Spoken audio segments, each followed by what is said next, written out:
welcome to our 10th Battle Royale. So sedar tak sedar kita have done 10 Battle Royale, and we've done a lot of basically tier 1 locations. We've covered KLCC, we've covered TRX, we've covered Mont Kiara, right? Yeah, and this is our 10th one, right? And Maluri, right, before. So I hope we've added a lot of value for you guys. And today we're gonna do the first so-called proper tier 2 area, which is Bukit Jalil versus OUG. All right. But of course, before we start, okay, I have got a big announcement to make. This week, Far Capital launches a campaign called Carnival of 2024, right? And the mechanics of the campaign here is that the most straightforward thing lah, senang cerita, right? We are trying to give people free property. So when I say free property, I'm literally talking about free property, right? So this campaign is completely for free. You don't have to pay anything to join. You don't have to become a client to join. You don't have to pay shit to join. All you have to do is to scan the QR code. And you nampak dekat sini, which is your bottom, should be bottom right, right? And then register, okay? And the moment you get your unique punya Carnival punya link, right? Just refer this to as many people as possible that you think would also want to win a free property. Okay? So the grand prize is that if you refer enough people who buy property through our platform, okay, you get a literal free property worth 200,000. Okay? So that's the grand prize, right? Now, the next prize will be for the top 100 referrers or affiliates, basically, in this particular campaign. Okay, we will pay for your down payment for your property. So any property you bought through Far Capital platform, the down payment will be completely on us, right? So anyone here looking to buy a property, but also you want to use the money for something else, ada parents ke, nak kahwin ke, beli kereta ke, now you don't have to choose. All you have to do, join this campaign, refer, become the top 100 referrers, right, in this campaign, and we're going to cover the down payment for your property that you purchase through Far Capital. Okay?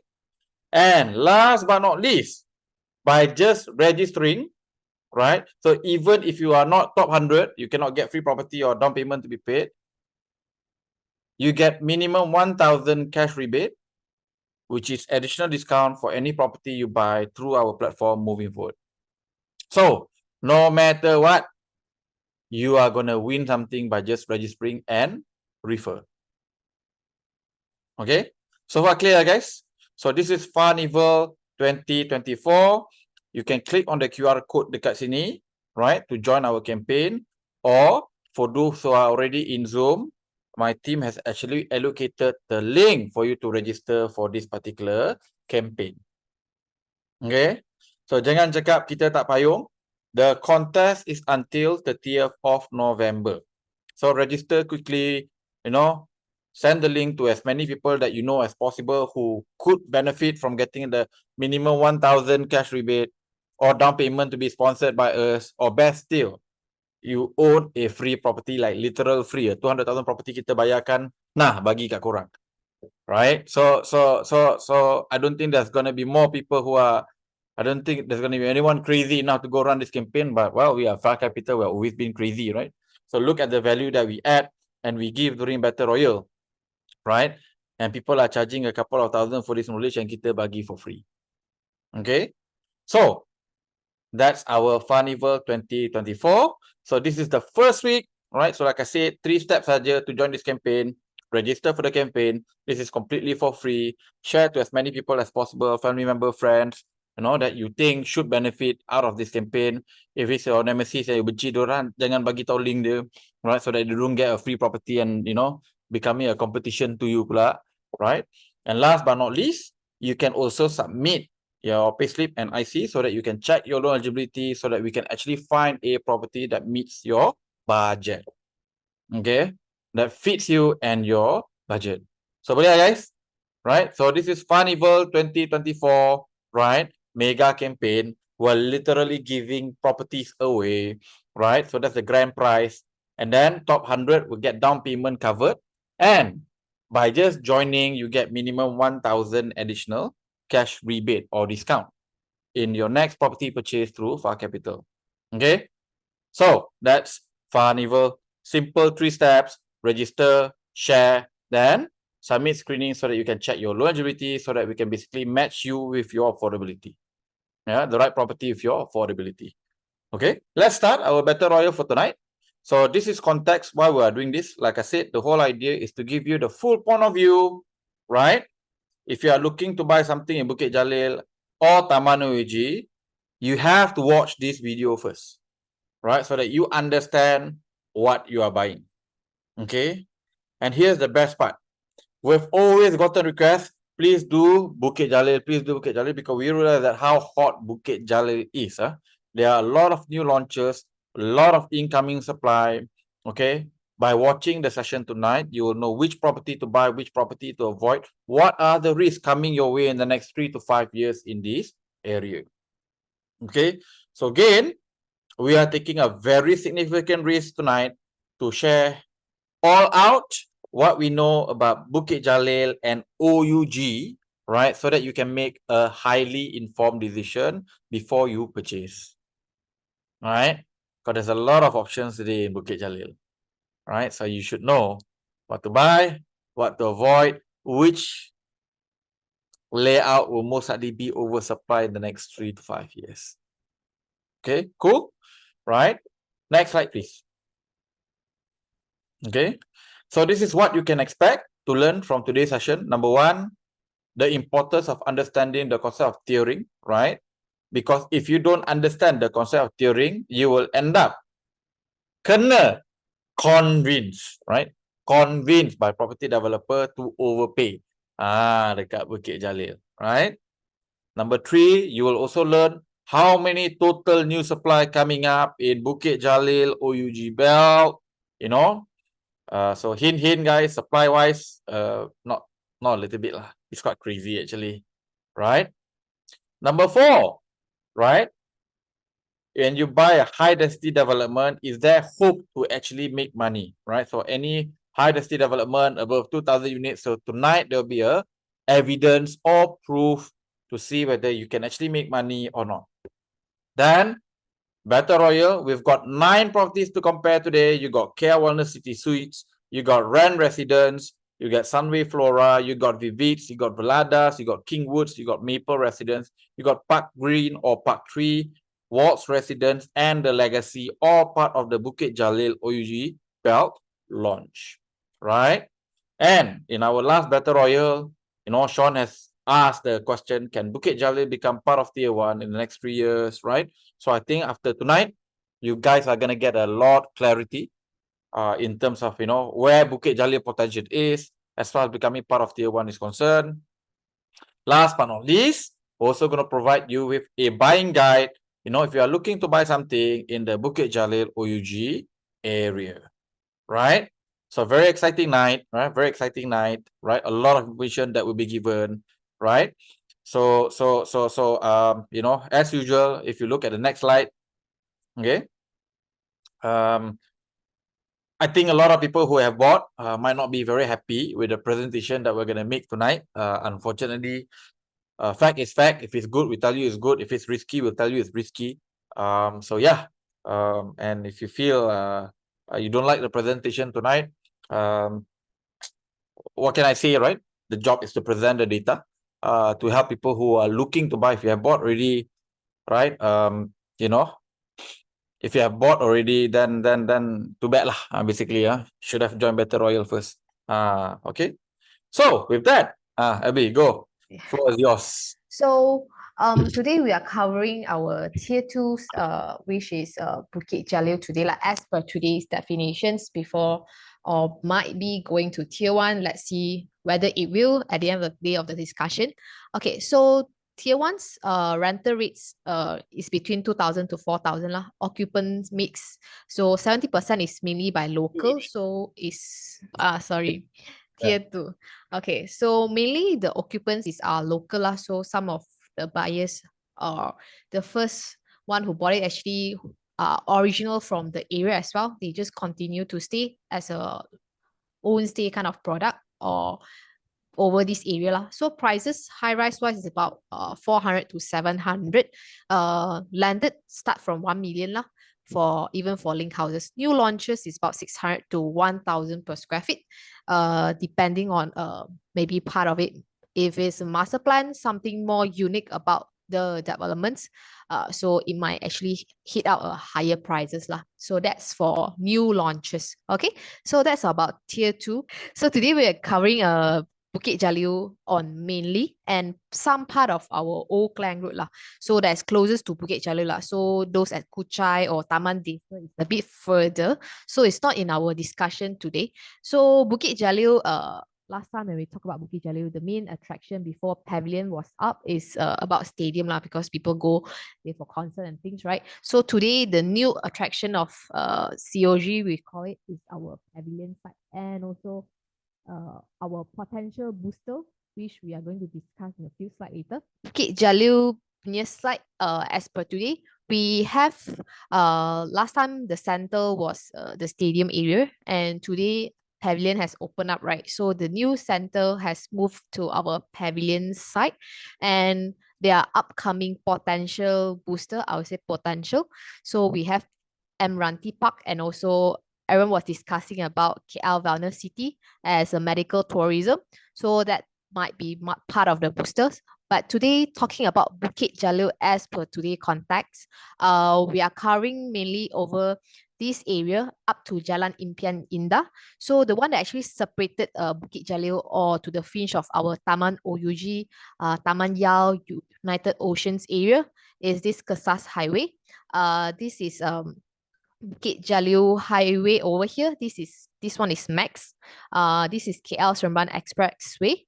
So over these sides below over here is all Kinrara Puchong area already lah. So that's about our definition for today discussion. So next one, something interesting about boosters where everyone was discussing whether this going to be making Bukit Jalil more hot today, and will it supply more demand of our residential in this area. So the first one everyone is focusing, this is by government initiated Admiralty Park, mainly about AI, R&D innovations, Industrial 4.0. So potentially going to create a lot of job opportunities in this area. As per today, they are what I saw, and I go for survey, they already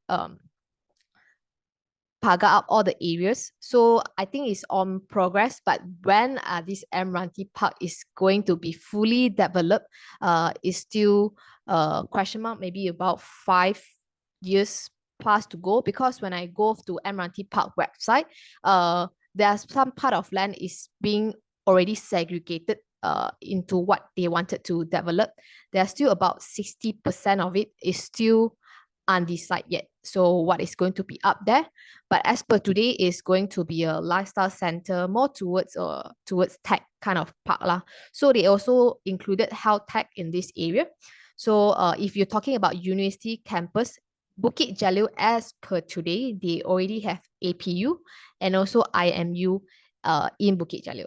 So whether this Admiralty Park going to come up with their own university campus to cater for their innovation and R&D is still a question mark, but it's already in part of their master plan as per today lah. So this is what they're going to do for our Admiralty Park. So the next one is KL Wellness City. So this is more towards a private initiated kind of master plan by a new developer.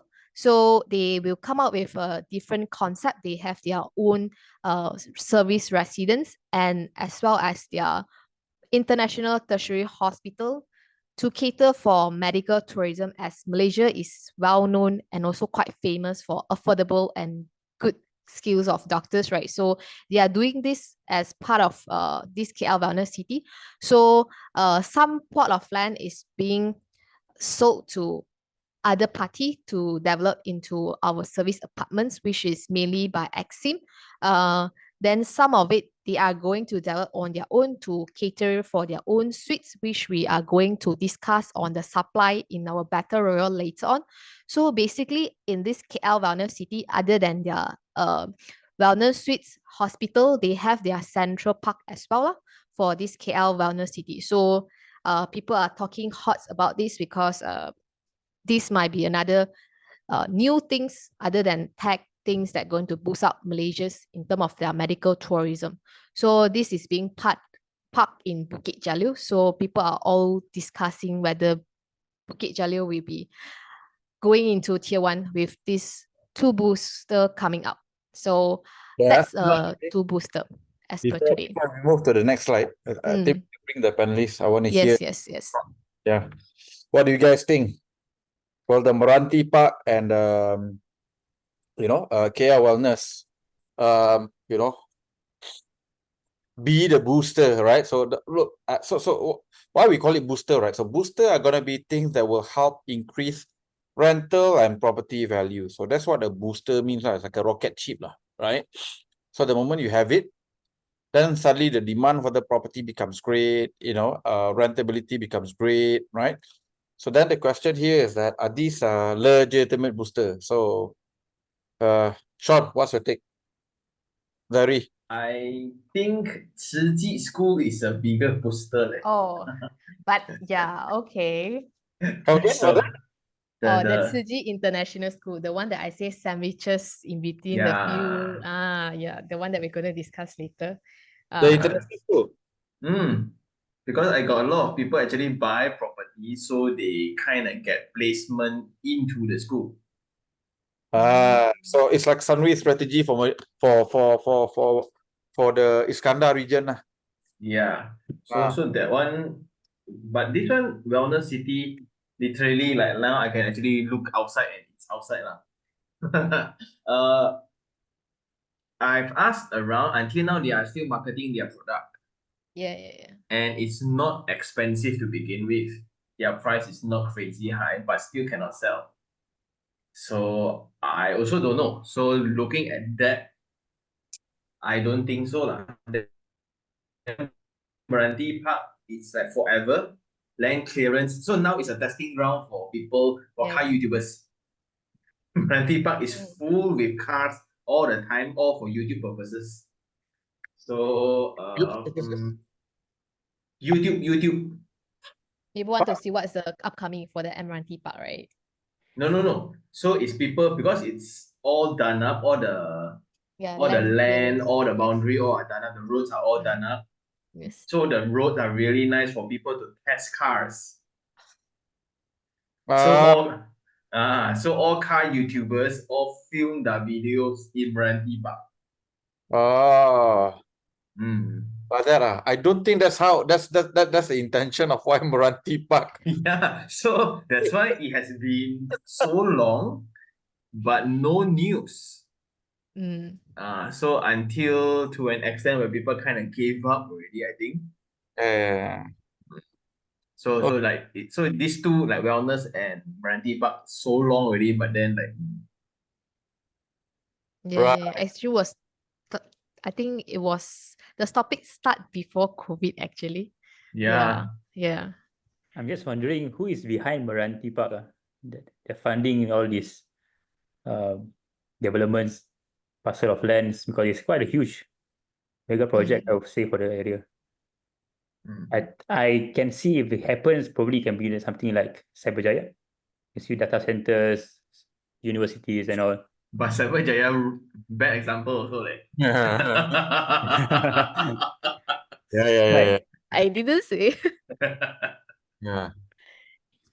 Not really that happening. So if it's gonna be as successful as Cyberjaya, good luck, guys, buying at 900 ringgit per square foot. Right. And the weird thing is for me as a Bukit Jalil person, after the new hospital was built next to IMU, there's a new hospital. I forgot. There's a new hospital next to IMU. After it was built, it did nothing to the market. Mm. Colombia. Absolutely nothing. Yeah. So this area a different creature altogether lah. So like for KL Wellness City, I think the concept is good that this is catering for a certain market, right? But this shouldn't be a booster for the area lah, because for them to attract, for example, for the healthcare, right, for the elderly healthcare, for example, they need a lot of the building specification is specific for this development only. So it's not actually bringing all people to stay in Bukit Jalil, but only bringing them to stay in this KL City. So it won't affect them purchasing other Bukit Jalil areas properties. I think it brings in specialists first lah. I think first of all, then it creates demand for space. I think that's one. Like a lot of people they call themselves the only wellness person, but I think Sunway City does a better job. Like the Sunway Sanctuary, it's masterful in this. Like now for confinement for a lady, right, after give birth, right, it's 28,000 per month. And there's a waiting list, bro. And not per month, 28 days. So, and it's packed, full of people, waiting list. Then at the same time, because of that, Sunway Geo, which is the commercial area right in front, is doing very well.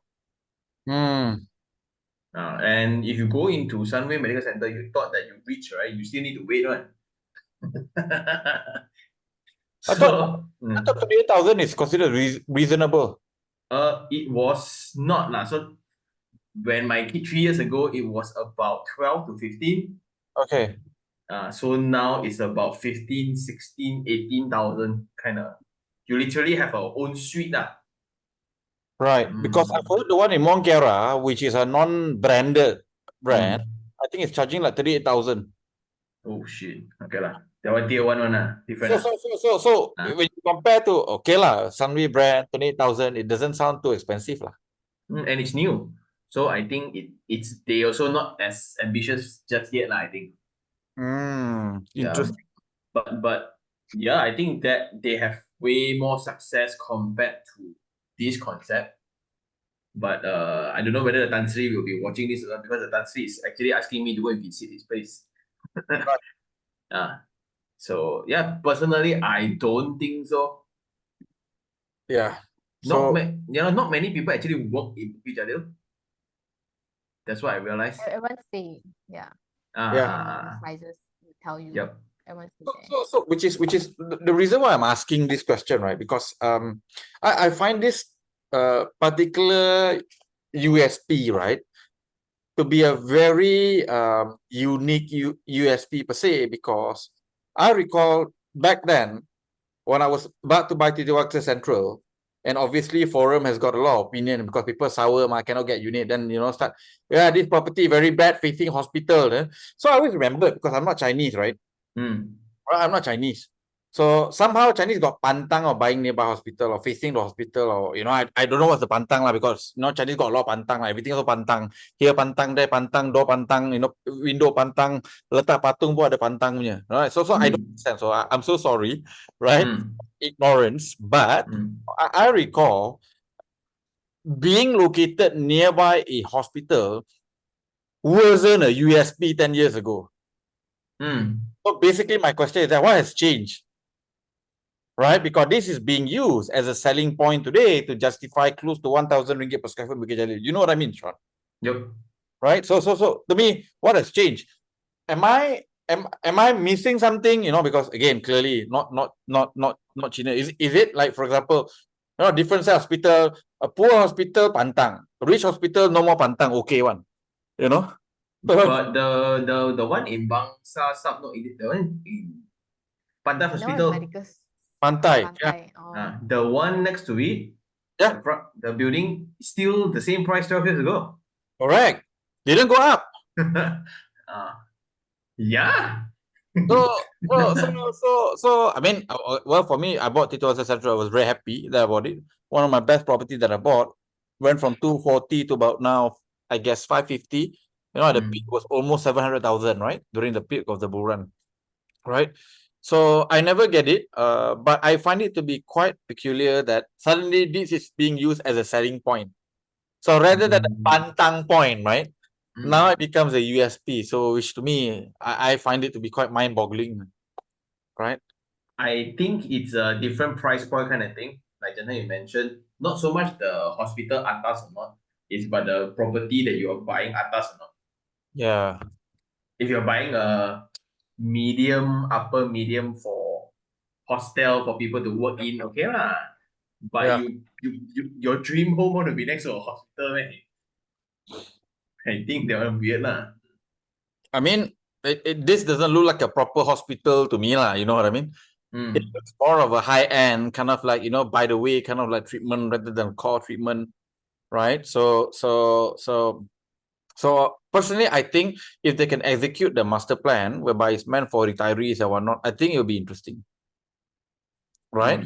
So you bring a completely different set of occupants, people with money want to stay nearby, you know, a wellness center in the event of anything, you know, you are nearby lah, basically. All right. So I don't know whether people are going to do co-living for elderly here because, you know, clearly if you are going to do co-living for elderly, having a nearby hospital is going to help. Right. So yeah, I find it to be quite peculiar, which is why I'm asking, does this make sense? So I mean, Meranti, which is I think was ex-Magic, got transformed to Meranti. That one you ask me as a booster, it's magical lah. If you really think it's going to be a booster, you will find that it's actually quite magical, right? Not in a good way, guys. Oh, I thought you say Magical is the name of the ex company. Magical.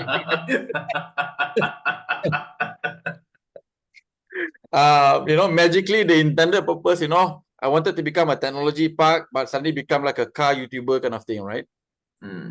So like I said lah, quite magic lah in that sense lah. Anyway, let's continue. LB, Zairi, floor is yours. Okay, just continue. I pass to Zari for these 7 criteria. Okay, thanks, LB. Hi, everyone. Assalamualaikum. Okay, so I'm going to continue on the investment part. All right, so first of all, 7 criteria is the criteria that we use to evaluate property investment types, not for own stay. So we look into these 7 criteria, and today on this transactions part, which I will cover, we look into the median, how much was transacted and how much you should go in, right? And new versus old, how much is the old median, how much is the new median, and we're looking at the tier as well. Faizul defined the LB defined the tier just now already. So we're looking at tier 2. Is it the transaction really showing that Bukit Jalil is tier 2? So let's see. So yeah, and 4 other criteria, which is really important to ensure that you're buying the right property lah for property investment. All right. Okay, so transaction of Bukit Jalil. So Bukit Jalil, I think they have been gaining a lot of attention, all right, especially after the announcement of Pavilion Bukit Jalil, right? So before that, it was just the national sports center for Malaysia, yeah. So then there's an LRT coming in, then nothing much people buying for own stay. So yeah, they have a really nice park and also golf resort, right? So yeah, because of that, there's a lot of developments of landed in around the park and also around the golf park. So it's really priced quite high, but it's really meant for own stay. Okay, let's look into the comparison of Bukit Jalil and OUG. Okay, Bukit Jalil is a newer area compared to OUG. Okay, OUG was here we cover OUG, covering Taman Yao, Taman OUG, and also Taman Tan Yulayah. So these 3 tamans we put it under OUG. But comparing to Bukit Jalil and OUG is more like a non-gated guarded, really old landed houses. And most of them, I would say, is individual title. So a lot of renovation here and there, right? So as a landed, as you can see, something like in KTDI, right? So that's in OUG. Bukit Jalil, however, is a bit more planned. It is all of the Bukit Jalil landed development is gated and guarded. Okay, so here you can see there's the price difference of Bukit Jalil and OUG lah. All right. Yeah, so if you're looking at the price per square foot over the land area, it is around 540 for bungalow, and CMD is 555 for Bukit Jalil. All right, so it's even lower for OUG. Bungalow is 354 and CMD is 508. So bungalows in Bukit Jalil is coming from the golf and country resort. So that's why it's priced high. So you can see is the median is about 4 million. All right, the double story can reach 5 million. All right, that's only because of it's coming from the golf resort lah. All right, however, this price point of below than 600 ringgit per square foot over land area, it's far below the price that we see in Desa Park City. Desa Park City, we've seen the bungalow was transacted at 1,200 ringgit per square foot for the per square foot land over land area. So here is about half of it. All right, and per square foot over build up also is over 1,000 ringgit per square foot for Desa Park City. So you can see there's even Bukit Jalil is a gated guarded development for landed. However, it's still priced below 1,000 ringgit per square foot. Okay, most of the, if you see the average land for developments in OUG, it is bit bigger than the Bukit Jalil. However, Bukit Jalil build up sizes is much bigger than OUG for bungalow and semi-D, for example. You can see the build up area is more, it's maximized, is more than OUG.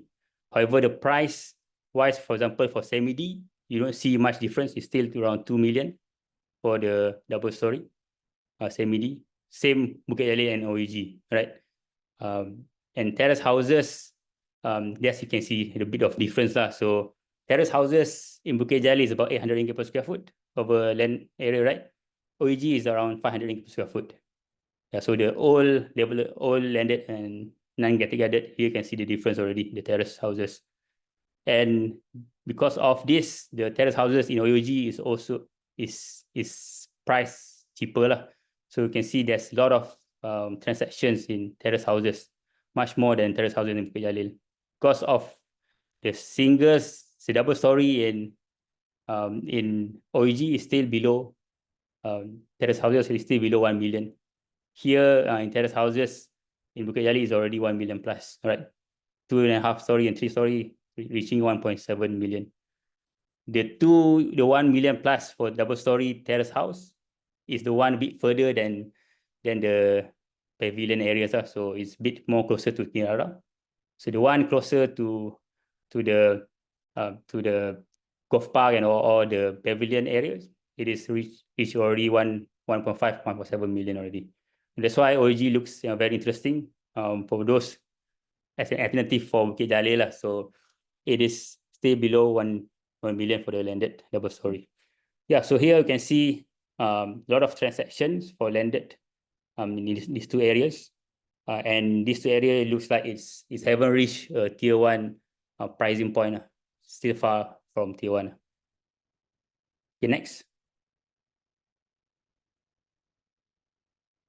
Okay, high rise in Bukit Jalil. This is really interesting because a lot of launches today, even after the completion, even before the completion of the pavilion Bukit Jalil, there's already property launches at quite high price. Even the park resident was launched close to 1,000 ringgit per square foot, right?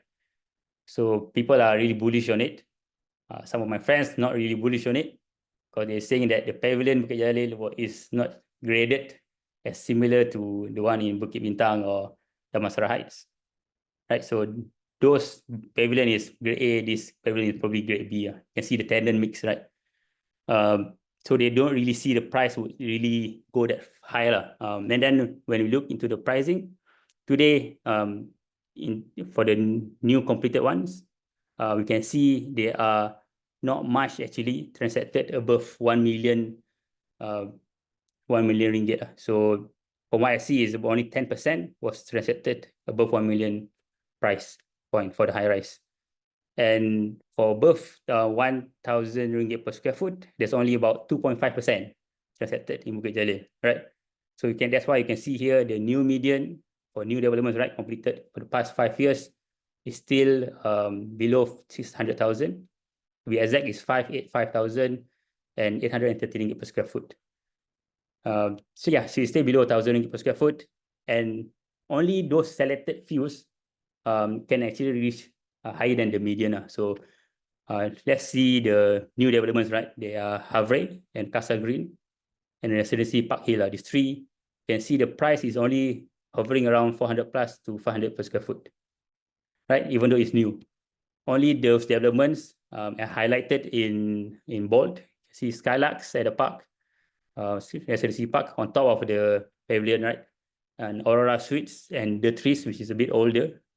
Here, all of that is priced transacted higher than the median.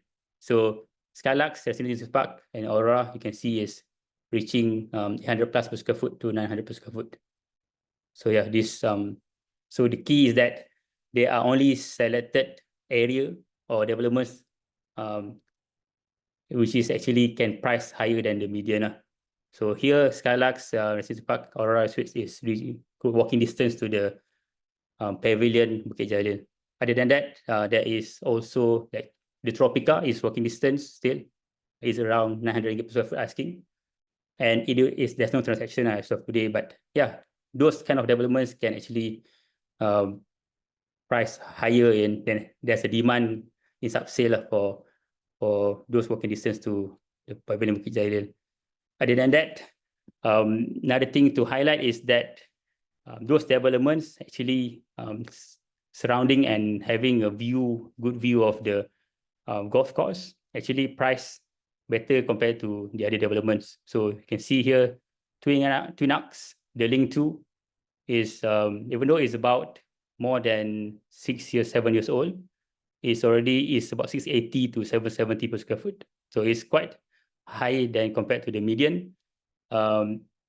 There's also, like, for example, KM1 East and West. KM1 East, which is having a better view of the golf course, right?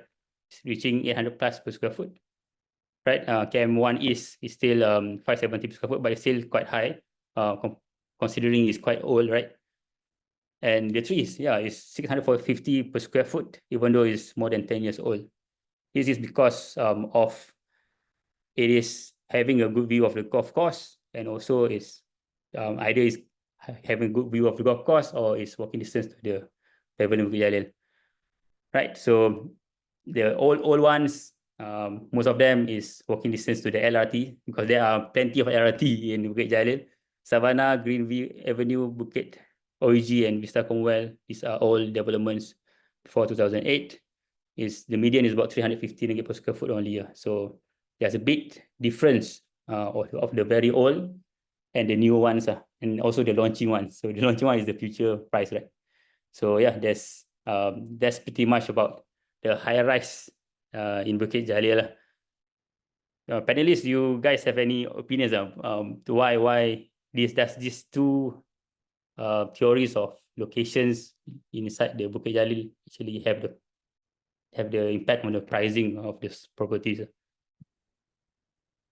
I mean, you're looking at a premium of, whereby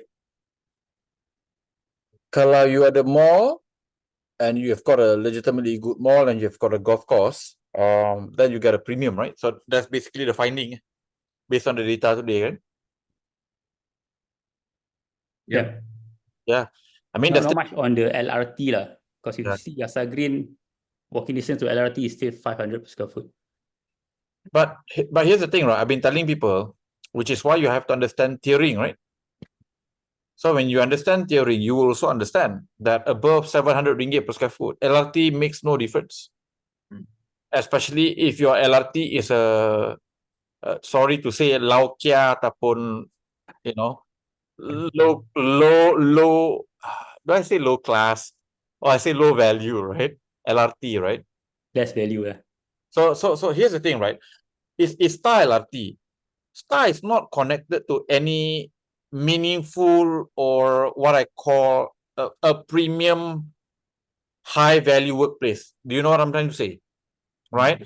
The highest jobs are in where? Your KLCC lah, your PJ, right? Your Bukit Bintang, your TRX, right? Star LRT isn't connected to that. You got to switch stations, right? So which is why even when you compare, for example, the only comparable to Putra LRT would be probably be MRT1 as far as jobs availability is concerned and the value of those jobs, right? So it becomes quite clear lah. It's similar to, in a way, Bukit Jalil and Kota Damansara has got pretty similar origins. Both basically come out roughly about the same area, same time, right? About 20 years ago. Both last time, was not desirable, was a copy of something, right? Was a second tier, second option of something, and today became something, right? So similarly, for example, the property nearby, let's say, for example, Tropicana Gardens, right? After MRT 1 was completed, it did not go up in value because it was already 800 ringgit per square foot leasehold, right? TTDI, same shit. When the Glomac Mall was completed and operational and MRT 1 got completed, again, the property nearby did not go up in value. If anything, it dropped in value. But it's got nothing to do with the MRT, simply because when you are paying 800-900 ringgit per square foot, it's very unlikely that you don't own a nice car and you're going to take LRT to work. Now, I've seen people who take MRT1 to work because MRT1 is actually quite nice. A lot of locals there. But Star, tak sama lah. It's like you're asking people make 20,000 per month to go take KTM to work lah. It's not going to happen. You know what I mean?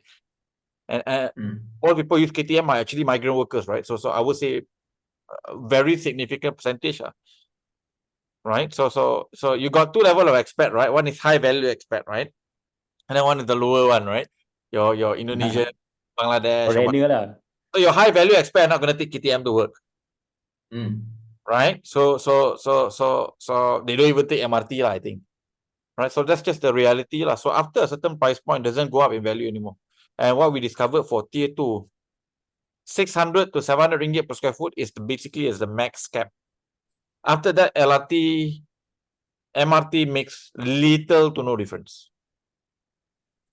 Right? So that's nothing too shocking about it lah. Right?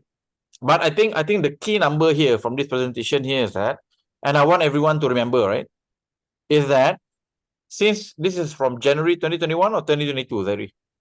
22, 2.5 years ago. So in the last 2.5 years, 510 transactions for Bukit Jalil. So this is the number that I want everyone to remember. All right, because after this, we're going to talk about supply.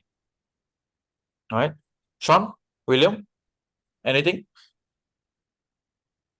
William, go first, because I'm a native here. Prada punya turf. Kita nak masuk kampung dia ni. So kita takut sikit. As someone who's not really familiar with Bukit Jalil, I don't think I have a legit comment on it. Other than I remember I accompanied my sister to check out one of the property for her to rent. I think it's called the Hasa Green, and then you compare a few along the road also. And I think it's just a place where it's very jam, I remember. And that's all about, Bukit Jalil for me lah. So yeah. Iheng, local. I differentiate this area somewhat like how we differentiate Mont Kiara. So you have the Jalan Kiara 1, 2, 3, 4, and things like that. I think this one I applied the same theory. So now if you look at it, you lump it by year, right? You don't see a lot of difference. But once you lump it by street, it becomes so obvious. Because you lump it by year, like Aurora and Residency Park, right? It's within the first street next to Pavilion. Then the next street, which is in between the park and the golf course, is Twin Arcs, Link 2. Then the one that I bought, which is going to move in also. So you have a significant premium to it. So this is like my table. I can in my laptop, bro. I thought we copy the same. So it's literally the same. But what I did differently when I was going to buy, it's I lump it into the street instead. So when it's geographically inclined, suddenly you know why Casa Green is that price, why Skylux is at a different price, why Rains, although it's atas, the finishing facilities is amazing, but the price is still 600. It's just a different part of Bukit Jalil altogether. Like. So to me, Bukit Jalil got two streets only. To me, in my books, it's like how we look in Mont Kiara is Kiara 1 and Kiara 3. That's all.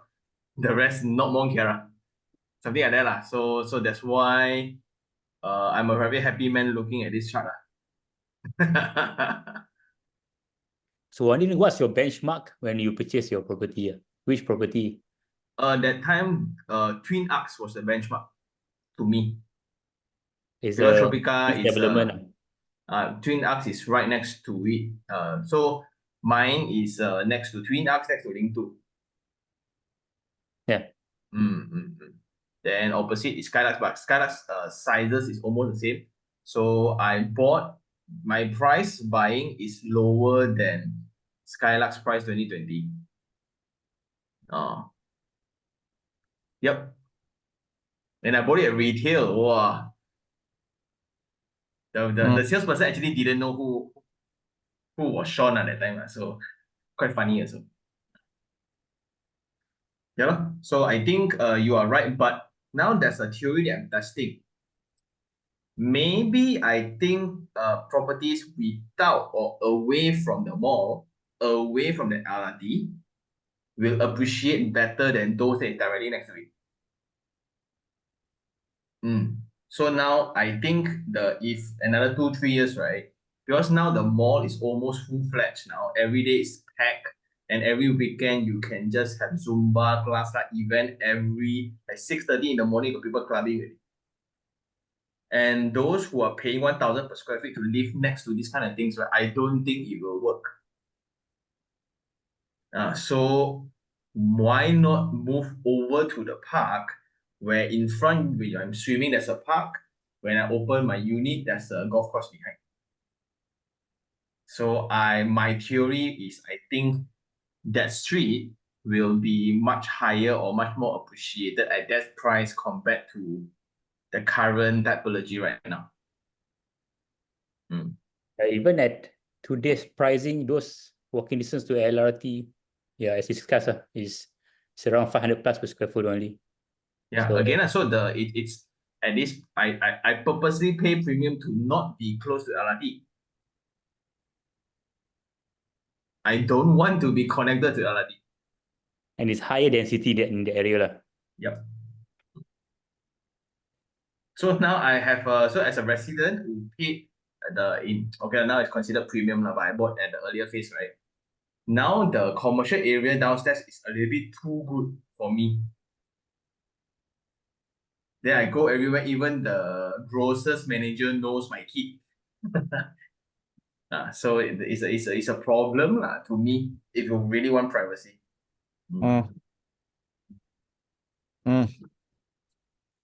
So that's often is gonna be the dynamic Yeah. right? As you move from middle class to now what Anwar or Madani Gamu call it T15 like T15. 15 already, Sean, right? Yang maha kaya. Maha kaya. I wish. Kena tax mampu itu. Team Maha Kaya ni, T15, right? So interesting I guess the consideration for own stay is very different compared to the consideration for investment. Yep. Right? So Yeah, I think here it's a very own stay driven kind of market. I mean, I stay in Mont Kiara today. I stay in the hills, and the reason why I stay in the hills because it's away from everything. Yep. Right. Even though I own, some units in 163, no intention of moving there because it's too busy, too crowded for me. Yep. As an old man, I value some level of peace at this age. You know what I mean? So obviously my preference, if you move, let's say 10 to 20 years prior, so let's say you rewind my age to mid-30s or mid-20s especially, it becomes a no-brainer lah. I would Yep. stay on top of a mall, somewhere busy, can go and, check out people, things are a little bit more lively, but today, not really lah. I value my peace and quiet, and, I understand your pain of whereby people, knowing, which is why I like where I stay lah. Yeah. Okay, interesting take. So you can see here now, I guess from a summary point of view, if you are buying things for the purpose of capital gain, or you are buying things for emotional value, which basically is meant for own stay, having a mall nearby probably will be appealing to you up until you reach certain age. And after that, it's no longer appealing. You want to be further away from LRT, you want to be further away from the mall. Right? So I think it makes a lot of sense. I don't think this is unique for Bukit Jalil or unique for Sean only. I think if you go to TTDI, it's the same thing. You go to Mount Kera, it's also the same thing. I think it made a lot of sense. Yep. Right? But rental-wise will not be great, I guess. Simply because at the end of the day, it's not as convenient. So again, think on the objective and perspective lah. Yep. Okay. Zari, you got your answer? All right. One thing also to note is that when we talk about the own stay, here's the data also suggested the same, that the demand in Bukit Jalil is more for own stay. As you can see, the average build up transacted, or majority is all above 1,000 square feet. So only Aurora Suites, which is closer to the pavilion, is below 1,000 square feet, but others majority is 1,000 plus square feet, which is a layout is meant for own stay, and most of them are 3 bedrooms and 50+1 onwards. All right, that's for Bukit Jalil. Okay, now we look into OUG high rise. As of today, there are no transactions of the new developments. All right, so here we see there's transactions of old, which is from earlier than 2019. Right, transaction is 389, so it's quite a lot. Just now we see Bukit Jalil is 510, right? So OEG, there's also a lot of transactions, and the median of old is 470, 464 per square foot. Very old, which is the one we've seen also in Bukit Jalil, is 302 and 330 per square foot. This median is actually similar in Bukit Jalil and also OEG, right? So median of all here 464, I think is in Bukit Jalil just now is about 480 per square foot. Very old is 330, Bukit Jalil is 350, 345 per square foot. So not much difference. OEG and Bukit Jalil old and very old median. All right. And also something interesting to know is that in this OUG, most transaction is below 550,000. All right. And most of it is coming from OUG Park Lane. So 327 transactions out of 389 transaction is OUG Park Lane. So in the past 2.5 years, 300 plus transaction of this high density development was transacted. And its transacted is close to 500 per square foot. Just now, if you remember, the Bukit Jalil around the LRT site, Z Residence, Kiara Residence 1 and 2, right? Casa Green is all around 500 square feet, 500 per square foot. So here also, OUG Park Lane is also close to 500 per square foot. Is really high, dense, and further away from LRT but it's still 500 per square foot and having really the highest transaction that we've seen in all developments in these two areas. All right, so yeah, there are demands in OUG area as well, but in certain price point. So the 500 per square foot price point is acceptable in this area. I believe the newer ones was priced higher than 700 per square foot.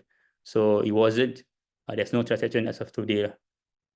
So any panelists wanted to add something on OUG?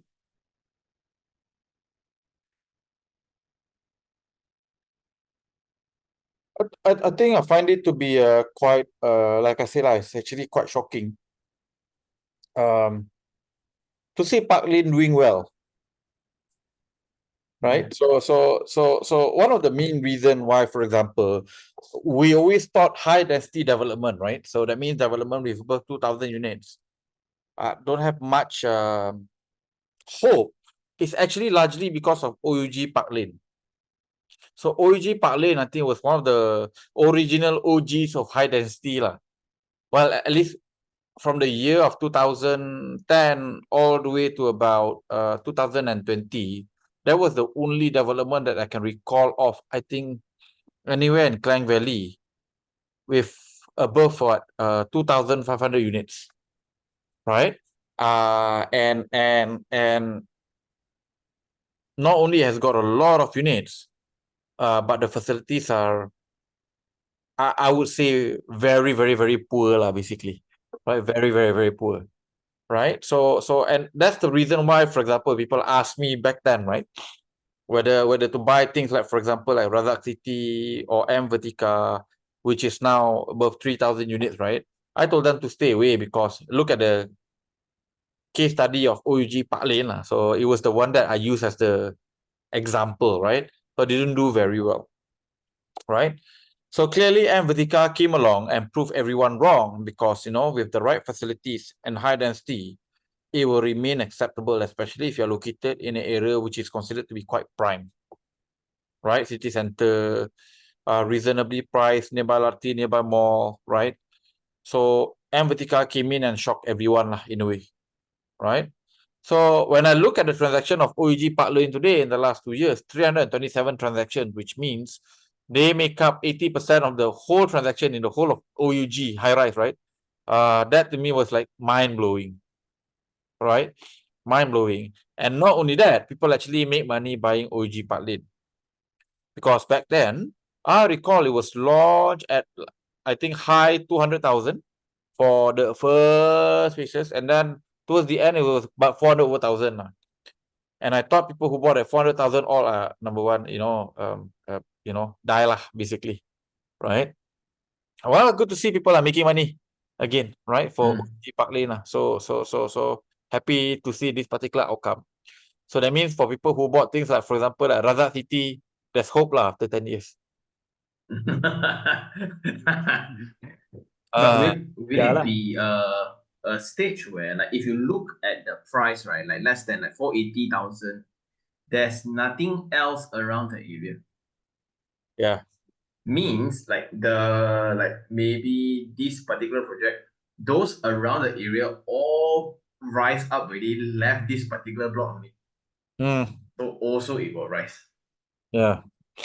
It looks like it because like, and something about OUG also, it was the same founders who built Mont Kiara. I think they brought in the expats from Japan all to build in Oakland Road OUG first, man. So that time, that's why all land was whacked with landed, right? So now high rise also tak ada apa pun kat sana. Yeah, so interesting. Like Razak City people got hope. I don't know And how to. same developer with the Razak City, right? Yeah, same one. It looks the same. The whole floor plan is the same. Yep. So it's the same developer as per Razak City, right? Except that I think it's a lot nicer lah. Razak City looks a lot more newer, modern from a glass point of view. Color scheme better. OUG Park Lane was in if I were to be honest, upon VP, it was shocking for me lah. It already looked like it was 10 years old. But that time got the connection road to the train station already. I don't think so, not yet. Don't have the flyover over the Kesas Highway yet. I'm not sure. I don't know. I don't think so lah at that point of time. At least not at launch lah. Yeah, I think after, like, within that 10 years, the Jalan Puchong also, now you got Courtyard Hotel there by Kejaya Prospect. Then now Oakland Road also developed. Then Citizen 1, Citizen 2 all come out there. Yeah. So I think there's a question, there's a comment here talking about what happened to Walks and what happened to Legacy, right? In OUG, how come it's not here? It's only here when there's actual sub-sale transaction, guys. So if there's no sub-sale transaction, it's not going to be here. Right? So the purpose of this is to basically show what is a sub-sale transaction like. Okay, so this is to clarify lah, right? So it's not because we forgot, you know, or Zairi slept on the job or anything like that, right? So it's not. Hey, Zairi, hi. Yeah. But the other thing that I find it to be quite interesting is because OUG it is not spoken in the same breath as Bukit Jalil. Oh no, It's no, not, no. right? Yet, from a transaction point of view, it's only 20% lower, no? 20 or 30% lower. It's not bad. Yeah. Maybe because it's a cheaper cousin lah. Is a wannabe lah. To me, I thought OUG, like for locals here, we think OUG is at a higher rank compared to Bukit Jalil one. Oh really? So Maybe like last time or not today. no, like even today, right? You tell like all my friends who stays OUG, right, landed lah, are the old rich. Yeah, of course, landed. Yeah, so like that's why I buy Bukit Jalil with the same theory of when the offspring of these OUG tycoons, right, they want their children to stay nearby, where would they buy their property? Right opposite Kasas Highway lah. So I bought that with this theory in mind, and luckily it worked out because there's no other places already. What location would you say OUG is better because it's closer to the Old Hay Road side, right? Compared to Bukit So Jalil? for Old Birds, Old Klang Road is relevant. Like when's the last time you used Old Klang Road? Right? Go to Bang Tasau. So like for like newer office people, I don't think we use Old Klang Road lah. There's no New Klang Road, but so I think that location is not as relevant to Was popular back then. so that last time, like now, if you think like Old Ridge, right, is where Taman Desa, the old Ridge, right? Then the OUG old Ridge, and now I see like when I fetch my kid to school, the bungalows are being handed down like every day. So now there's a 4-story bungalow. They buy it, they build 4-story building, and it's still a bungalow lah. It's not a complex or Wisma Tan or whatever. No. Yeah, so but then also one observation is the age group. So just by hanging out in Kopitiam in OUG, it's all old folks. All white hair one. Then if you hang out in Bukit Jalil, it's all new one. Yeah, so that's why the old money, new money in Ampang that we just discussed before, it's applying across a lot of location right now. So we tiba-tiba found out a new theory also. Okay. Carry on, Zairi. Yeah, so that's all from me, guys. I pass it to LB. So probably we can look into the supply later on, right? It's really interesting for Bukit Jalil on the supply. So yeah, LB on rental yields. Okay, so I'll continue on rental yield part. So on just now discussion, everyone was talking about the new condos being built, how Bukit Jalil is more towards a own stay, family-oriented wide because of their sizes. Even as today's situations, yes, we actually have really low supply of small layout. So you can see all the new one, they start with minimum 2-bedroom. Even though their 2-bedroom is 700 square feet, even because if you look at today's market, there are some developers who actually launch 2-bedroom probably about 500 square feet or 450 square feet. But the smaller in Bukit Jalil for 2-bedroom is about 750 square feet. So there's really low demand in supply for the new small layout. So if you're looking at up to completion up to 2018, so all is big layout. Minimum is like 2 to 3 bedroom. Minimum size about 1,002 square feet. So for those that is really close to our new center of gravity, like the Park 2, Park Sky is by Melton actually. So they are considered quite luxury, premium kind of condo. Asking per square feet today is about close to 1,000 per square feet. So if you are comparing those a bit further, maybe like Casa Green, Kara Residency Bintang, which might be a bit further, or Paraiso. Their asking per square foot is about 550 to 700 per square feet. So it's not really that high up to our 1,000 per square feet today. So rental per square feet wise, on average, is about close to 3 ringgit Malaysia. On average, asking per square foot is about 750. Rental yield wise is about 4.85%. It's still below 5%. So it's not really more towards an investment kind of play game over this Bukit Jalil area. Even though you might be premium or be certain luxury kind of product, but in terms of view wise, it's not really that great comparing to others like Mont Kiara, KLCC, or other area that we discussed last time. So on the next slide is looking at the old one we have in. So there's only something to attract attention. So Aurora Suite is the one that's walking distance to Pavilion. So yes, they come with small size layout, more towards investment value. So the rental per square feet today is close to 4.50 ringgit. Okay, comparing to even the new one is still below 3 ringgit. But Aurora Suite with this investment value kind of type product is close to 4.50 ringgit. Even though they're asking per square foot is close to 1,000, but rental yield wise, they are making quite a good yield. It's about 5.7%. So it's, I would say, one of the highest, even though it's considered slightly old today and slightly expensive comparing to even to the new asking per square feet in the area. So it's about 950, it's about 200 ringgit differences, but still able to make a good yield. So this justify when there's actually lesser supply of this similar kind of product, and also with a better location, because this Aurora Suite is really close to our Bukit Jalil Pavilion site. So if you talking about like investment value for a small layout near to RT station in Bukit Jalil, it might not be the similar situations, because Bukit Jalil RT stations doesn't really fetch people towards a higher kind of better working opportunities in your area.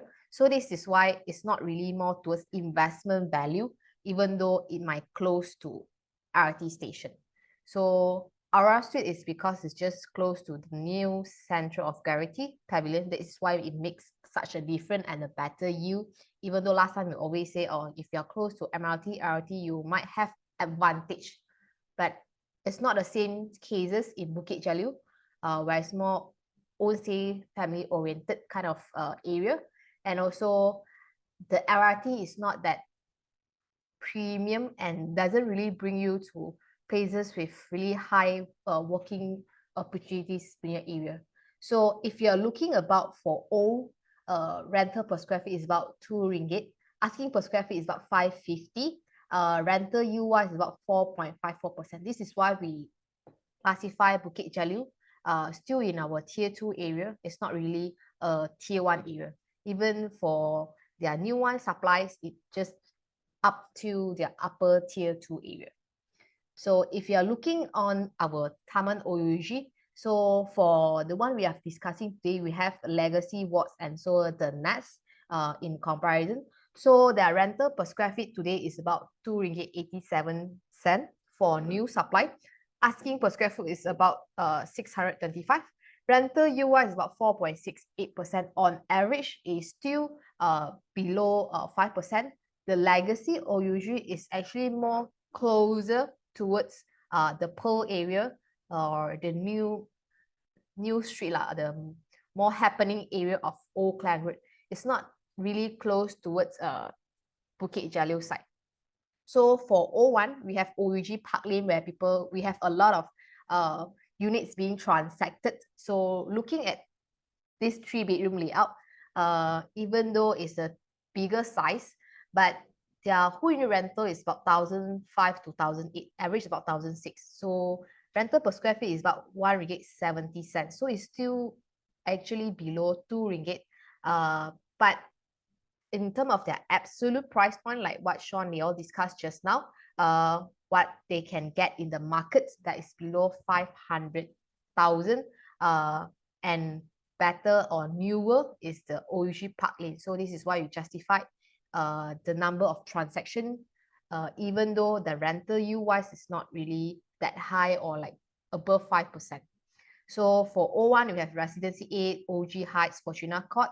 So on average for O in rental performance in Taman OUG, rental per square feet is RM1.70. Asking per square feet today is about RM430. Rental yield is 4.76. It's still below 5%. So this is on a summary on new and old in Bukit Jalil and also Taman OUG. Something to highlight over here is just the layout and also sizes. You can see most of it is like more towards own stay family oriented sizes, minimum like 3-bedroom to 4-bedroom. So due to less of supply of small layout, so the Aura suites we discussed in Bukit Jalil just now actually can get a better or higher rental per square feet, and also better yield and higher yield, 5.68%, comparing to on average is about 4.8% only in Bukit Jalil. So that's about the summary on rental yield part. So this is the most interesting part when we talk about when people wanted to invest in this area. So we actually gathered a property that was completed about 10 years from now.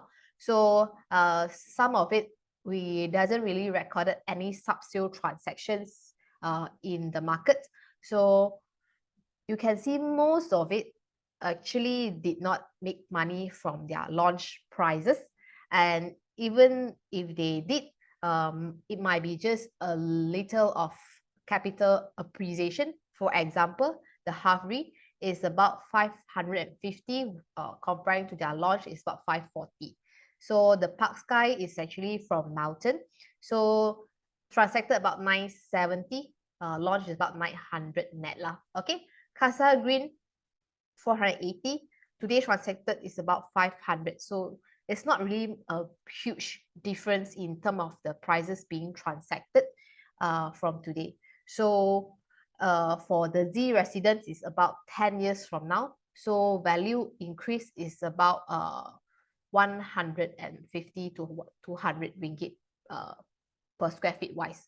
So this is for the one we have recorded for the launch and transacted price point of view. So if you're asking whether investing in Bukit Jalil is making money, so looking at the property that's being launched back in 10 years time of from now, it doesn't really looks that good, even though people are saying that we have new booster, we have KL Wellness City coming up, we have Admiralty Park, Technology Park that's coming up. But as per today, it's not really that cases in this discussion. This is from what I find out. I'm not sure what did the others panelists feels about the launch and price being transacted today. So maybe I can bring out the panelists to probably to discuss the launch prices and the prices being transacted today, or even the asking prices there are people asking to sell for today. I mean, data is data. To me, it's not surprising lah. If I felt Bukit Jalil could have made money, I would have bought Bukit Jalil. And the reality is that I always felt that at that point of time when I bought Bandar Kirara is because, I saw Bukit Jalil was doing 350 per square foot in 2010. Right? And I can buy Bandar Kirara, which is just going to be a couple of stations away, for 220 ringgit per square foot. So I thought the disparity is too big for something that will have access to the exact same LRT station, right? The next couple of years. Yeah, so it became one of my best purchase. It went from 220 purchase price, and I think at peak it was 650. Right, at the peak of the bull run, it was 650, so 400,000 capital gain. I exited right after completion because I wanted to take the money to go buy old stay property in Mont Kiara. And I made 230,000 net profit after just 3 years. Right, so that's that. Casa Green, I think your numbers are a little bit off, LB. because I recall it was our first entry in Far Capital buying this. And I think our clients, but maybe because largely what we bought, because at that point of time, it's Bumi lot. Yeah. So early phase, Bumi lot, and I think we bought about 420 per square foot only. That's your prices. Yeah. So about 420 per square foot only, net price. Right? So 420 today became 500. So okay lah, they made about 30% capital gain. I get pretty happy. I hear no one complaining about the rental there, so I think rental must be pretty decent lah. I think someone posted just now rental 2008 to about 2003. I think today the rental would have probably gone up a little bit lah, 2005, 2006 lah. So to me, not a surprise. I've got a not property lah, friend from Singapore bought, I think, Twin Arcs, complaining like hell lah, property don't make money lah, buying in KL. You know, I mean, bro, you overpay, so that's why you don't make money. So Yep. don't KL, right? Don't blame KL, blame yourself, right? And he accepted lah, right? He bought the wrong property lah. He bought the wrong property, bought the right price point, wrong price point, right? So other than that, I don't see anything weird in particular, except for the fact that Residency Bintang asking for 630 ringgit per square foot, which macam a little bit high lah. Tapi it's asking. He is asking if there's no transaction. But this Residency Bintang is not really that close also. It's a bit down towards close to Kimrara side already lah. And I find it to be quite weird because Paraiso is the most affordable property walkable to Pavilion. And still no transaction. Yep. Even asking today also quite similar to their launch prices. Because usually seller, right, when they bought already for a few years, of course, when they wanted to sell off, they will ask a bit higher, right? Makes sense, right? Wanted to make some money, right? But looking at the launch and the asking is actually not much different also for most of the property in the area. Yeah, it's price comparable to Havre, right? About 500 per square foot. But Havre have a lot of transactions and it's not really walking distance to the mall. So it's really questioning why Paraiso there's no transaction at all. Probably there's a still balance unit, who knows? Right. So yeah, I think it looks to be quite fair. And like I said, it's also quite shocking to see just 500 transactions coming out of Bukit Jalil. Despite being, I would consider it's pretty hot lah. I think it's one of the most requested Battle Royale. Right. Since we have a debate, I think from the first Battle Royale of Maluri, people already asking Bukit Jalil next, right? And we purposely let people to be, steam dulu kan, and kita biar dulu lah, right? So yeah, I find it to be quite. I expected it to be similar to Mont Kiara transaction level.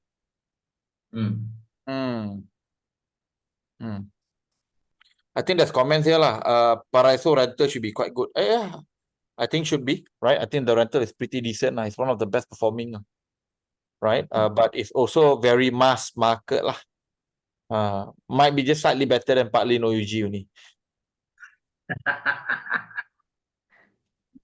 Ayo. Benchmark yang Park Lane OUG. I want to go down already. Interesting lah. So like I just don't understand like that. 2020 that was the peak of the market lah. Looks like it lah. Yes. I think everyone sold Pavilion very hard that time. So everyone wanted to buy because of Pavilion. So I think got trapped lah. I think got trapped lah. Because like the prices after 2021, 2022, 2023, right? I think it's way more healthy compared to the 2020. Yes. Yeah, anything that was launched, I would say 2 or 3 years prior to COVID are Yahudi lah, basically, harga Yahudi lah. Right, very expensive. That's why like maybe like if you can do a study about like TRX sebelum dia buka dengan selepas dia buka. What is the pricing like? yeah, that would be very interesting to see also, because the story is that in share market we got this term, we buy the story, buy the rumors, sell the news or something like that. I forgot already. Buy on rumor, sell on news, I think. Yeah. Buy on So rumor, news, yeah. so before Pavilion was up, the story of Pavilion is so big. But then the real thing up for 3 years, right? Some more COVID times, some more, it's so tough to just fill things up. It's similar to Zeph in Manakira, right? The one that I bought, right? So property went to 650, 700,000 before LRT station got completed. And the moment LRT station completed, price actually dropped by more than 100,000. So everyone watching and have bought this property and today couldn't sell, couldn't make money out of it. So you need to sell the hype of the wellness city to the new buyer. Let them buy hype similar to the mistake that you guys have made in the last 5 to 10 years. Right? So you know, and you hope that they buy them, and you know, you hope that they buy into the story. Right? This is going to become 1,000 ringgit per square foot because of wellness city. Right? Because if you look from a booster point of view, there's nothing there anymore for Bukit Jalil. Right? So there's just really nothing there anymore. Right? And I would argue from a land punya point of view, OUG has got little bit more story, new story compared to Bukit Jalil. Especially from the WCT side. It'll be interesting what they're going to build next. But okay lah, so like I think a lot of people know I bought the Tropica. Then like when you say land is limited, right? That's also part of the consideration. When land is limited, I think the strategy is to buy the latest one cheaper than the earlier phases. I think you mentioned before such theories also. Yeah, so I look at the launching price, right? I bought two about a year later during COVID, which is around the same price also. But Block D sold about 1,000 also. 950 per square feet. Block D, the latest block. Yeah, the latest one. So within the first block and the last block is already 200 per square feet difference. Yeah, so... But out of curiosity, why Bukit Jalil for you? Oh, it's close to my wife's parents' place. That's it. That's it. Cannot debate lah, cannot debate anymore. Okay lah. Semua sebab wife lah. Yeah. So, but then like you like stay here, like I noticed the charm of it lah. So I think the first thing is the highways. You can never get stuck in Bukit Jalil lah. Yeah. Highly accessible. Yeah, a bit too much. Yeah, so then the students here has a different problem. It's like Mont Kiara kids like that. They can never find their parents' cars because all are alphas. Right. So when you go out of Liming on the primary school or the private school, right, it's all one whole stretch is like they sell alpha, right? All same color one. So this is the complaints of their kids. I cannot find my daddy because all drive same car. All drivers drive same car. Okay. So and here a lot of very rich people. Like I think I see equivalent number of Porsches compared to Accords. For me to spot a Honda Accord is rarer than to spot a Taken or a new 911 or whatever. Okay. Yeah. Interesting. Okay. Like? But the new, I think the hype right now is because of the 8 new blocks by one same developer I think that is why the hype for the location, which I'm happy about So which developer? I have no idea what you're talking about. Their HQ is there Yeah, their HQ is now infested with monkeys. Yeah, literal monkeys. I'm not saying stuff. Literal monkeys. So so I think because of 8 towers all together, all buying higher than my price. And then like, wow, bye, welcome to Bukit Jalil. I mean, the prices of new launches is also not cheap, right? But and it's still going and it's still moving. Yeah. That's the magical part. Is it because of the developer? I think it's because of the schemes that they're pushing via their agents.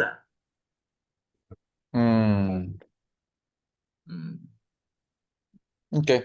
So you don't think it's got anything to do with Bukit Jalil being a favored location for middle class Malaysians? Middle class. Hmm. Can define middle class. What do you mean middle class? If you are talking about KL, it's going to be M40 lah. Because your 15. household income is probably going to be about closer to about 20,000 if it's in KL proper, right? No, I think it's higher. I think it's higher. No, I think 20,000.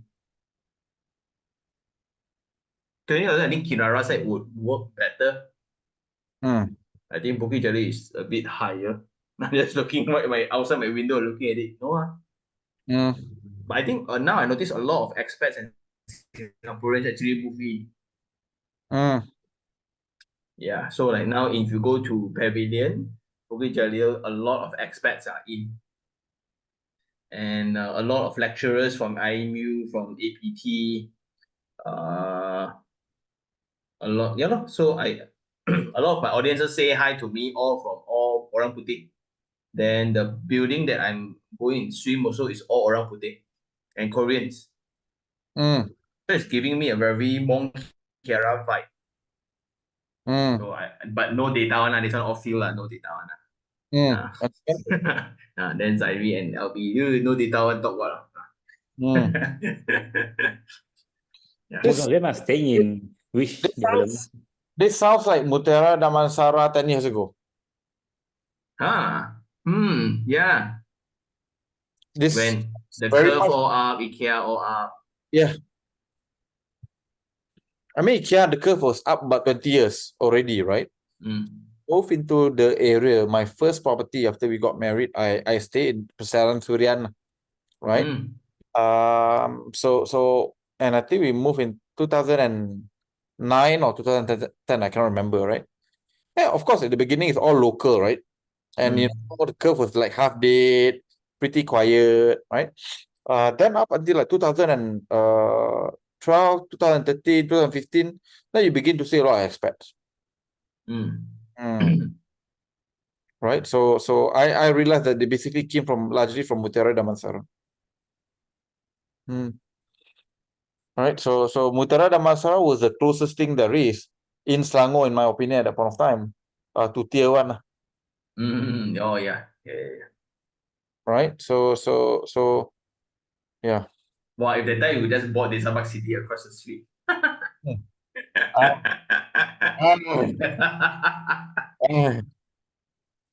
2 million. 2 million gains on one single property.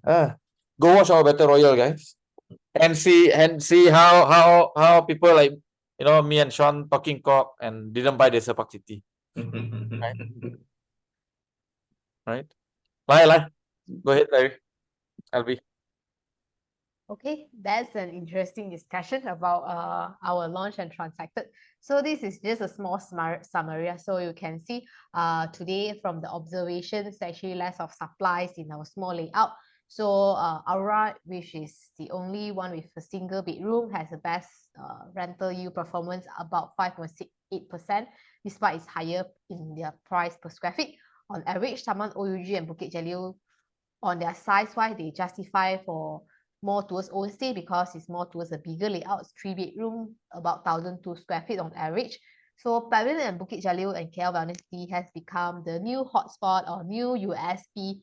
People are introducing this area, and also they are coming out with more investment-friendly layout.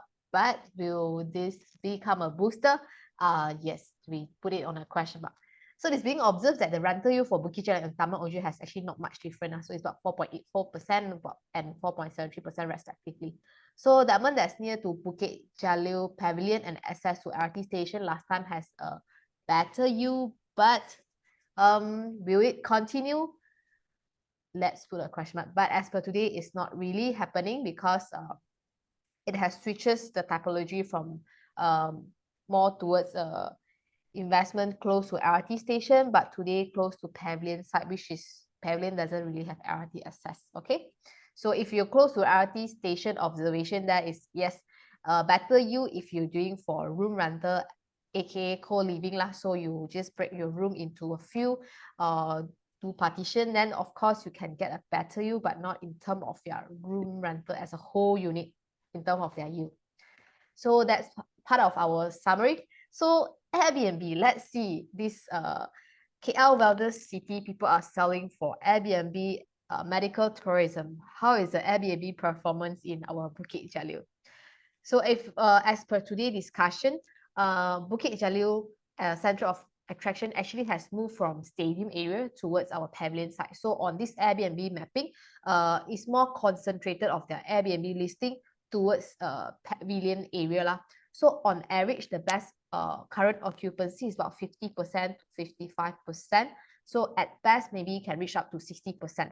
But on their revenue type is about 500,000 for 12 months. So all the listing has been checked, is being advertised fully, operated for 12 months. But on average, on yearly, okay, not monthly 50,000, is yearly 50,000 of revenue. Okay, so it's almost maybe half comparing to some of the hottest area in KLCC. But as per today, they are still doable. Even some premium suite like 1 bedroom, this is specifically in our Aurora suites. So the occupancy is about 50%, revenue is about 43,000, but just for a single bedroom, for 1 bedroom layout, daily rate can ask until about 250 per night. So if other than this, if you're looking for a bigger room, for a 3 bedroom layout, it's about 250 to 300, or more premium wise is about 350 per night in our Airbnb when you're listing up. So if let's see about other than our center of gravity of pavilion, right? So it's close to Bukit Jalil or stadium area kind of rental for Airbnb. Or revenue wise is almost half from the revenue we observe from the one that's close to pavilion side. There are still a few listings who's doing Airbnb in the stadium area, but revenue wise is slightly lower. It's about on average about 25,000 for 12 months, okay, on a yearly kind of view. Occupancy wise is about 40 to 45%, but rate if for a 2 bedroom is about can as low as 150 per night lah. This is a Airbnb closest towards stadium area. This might be the old time, the center of gravity, but not today lah. So there are still some listing who doing Airbnb, but it's not that good in terms of their revenue as per today. So that's part of our Airbnb. So let's come to a very interesting discussion under con. Let's see the supply. Just now when I do the supply in terms of these two areas, actually quite interesting. So for property in Bukit Jalil completed, okay, in 2018 until today, there's about 11,000 of units, and under constructions, those that has she launched lah, okay, those in planning have phase 2, phase 3, it's not in the calculation today, okay. So under construction today is about 6,000 new upcoming supply in this Bukit Jalil area. So for Taman OUG, as per today discussion, property completed in this about 5-year times is about 1,005 units. Under construction is about 940 units. It's actually a quite huge difference in terms of the completed property and also under construction between these two areas. So we always talk about demand and supply, right?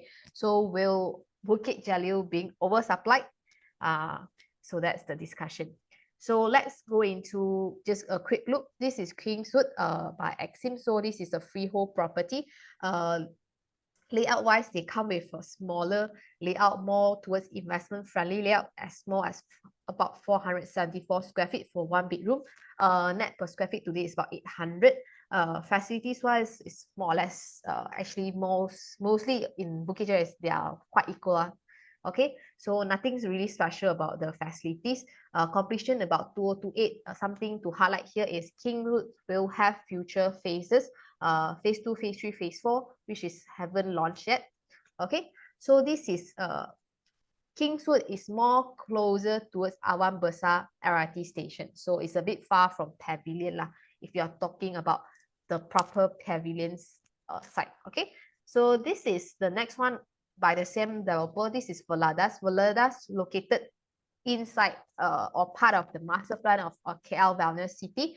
So something to highlight here, this is a leasehold. Layout wise is about 1,000 square feet. It's a 3-bedroom. There's only one type of layout in this Veladas lah. So net per square feet is about 750. Today, this is a leasehold. So supplies wise is about 500, close to 500. So this is Vivid's inside KL Wellness City as well. It's a leasehold property. They come with more towards investment friendly layout, small bedroom, about 500 square feet today. Net per square feet is about 800 to 850. For this is all belongs into the KL Wellness City part of master plan. So this is rent residence. So something special about this rent residence is sandwiched between Residency Bintang, Mercu Jalil area. As per today, USP today, yes, this is the Chuzi International School. It's really close to it. So they are selling this as one of their USP. But the concerns about here is people are concerning for this really small area and being sandwiched between the other two development. Will it be really a lot of supply and become really high density because the area is actually quite small and being sandwiched between the other two? So something to highlight about this rent resident lah. But if you wanted to buy today, it's considered one of the most affordable to go in the markets. It's about 530 at net. Layout wise is more towards family oriented layout. They don't come with small layout. So there's they are smaller is about 3-bedroom, 950 to 1,001. Biggest one is about 1,680 for a 4-bedroom layout here.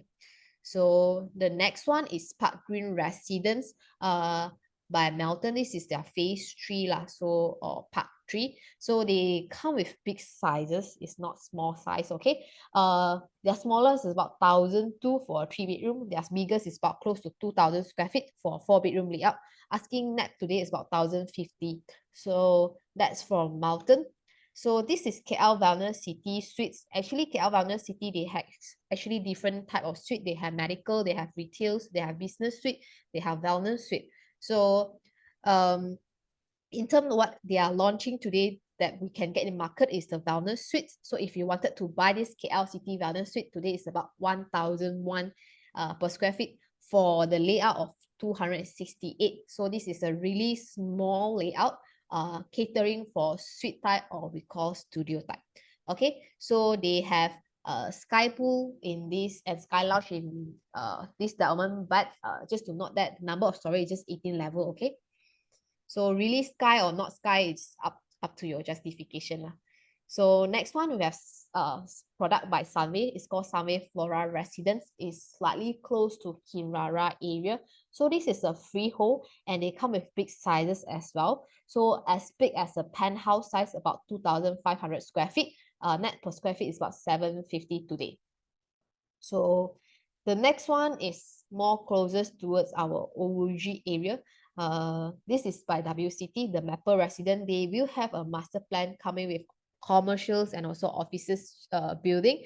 So this is still under construction. On layout wise, they are all big size as well. So smallest is about 800 square feet lah. So net per square feet today is about 660. This is by the Maple. So under completed unsold, we have Watts Residence. So this is also a freehold. net per square feet or asking as per today is about close to 650. Okay, so something special about Watts Resident is they have a dual key units. So the size is about 1,006. So this is a 2+1 and 1 studio. This is a dual key concept for this Watts Resident, and they have sky pool, sky gym on their facility side. So this is a freehold. Okay. The other one is the Legacy. The one that I say is much more closest towards the Pearl area of Old Klang Road. So they also offering big sizes. Still have some unit unsold. The main concern people are discussing about the Legacy is more towards HDC and also the steep slope at this plot of land. So they actually a bit uphill. Something concerning on safety side is the steep slope. So this is why probably there's still unsold unit for these prices. So asking today is about 640 per square feet. So that's all from our Battle Royale from all the property. Maybe I can bring out all the panelists to just have a discussion on the new and upcoming suppliers. Actually, so much completed in these 5 years, and undercons upcoming into area. Will this Bukit Jalil be oversupplied? Yep. Abi got typo. Your Kingwood supposed to be leasehold, not freehold. Really? Okay. Yeah. So yeah. Apologies for the typo, guys. But anyway, so let's go. Which one would you go for? And why? William. Okay. For me, Gen Z, I think quite similar to LB. I guess lah, huh? I don't know LB's option still yet, but Just probably assume looking people to- like that. Are you? I mean, same generation lah. So probably what we are looking at about the same lah, right? Convenient of course, right? Close to more, right? So I think of course the price would be a big consideration, right? Those approaching 1K, I think is out of upper to my consideration, right? And I mean the option here is of course for overseas, right? So yeah, I'll probably go for Wards because of the rooftop pool, right? Even though it's not really close to, how to say, really close to pavilion like apa tu Bintang or else lah. I think I like something that's have fancy facilities a bit more. Yeah, and I think there's also a bus to LRT as well that we just stop by at the entrance. So in this case, I will go for Wards first lah. Yeah, how about I'll be same gen. Okay, actually just to highlight something, okay, Watts actually have a food merchant opposite, okay, opposite the commercial. So yes. they still Yeah. still have some commercial. It's not really out of nowhere where is this Watts, right? So I actually pick Watts as well for the own stay. Yeah, Looking at same. sizes and for dual key you also have rentability lah. You can rent out the studio to others people and cover a bit, right?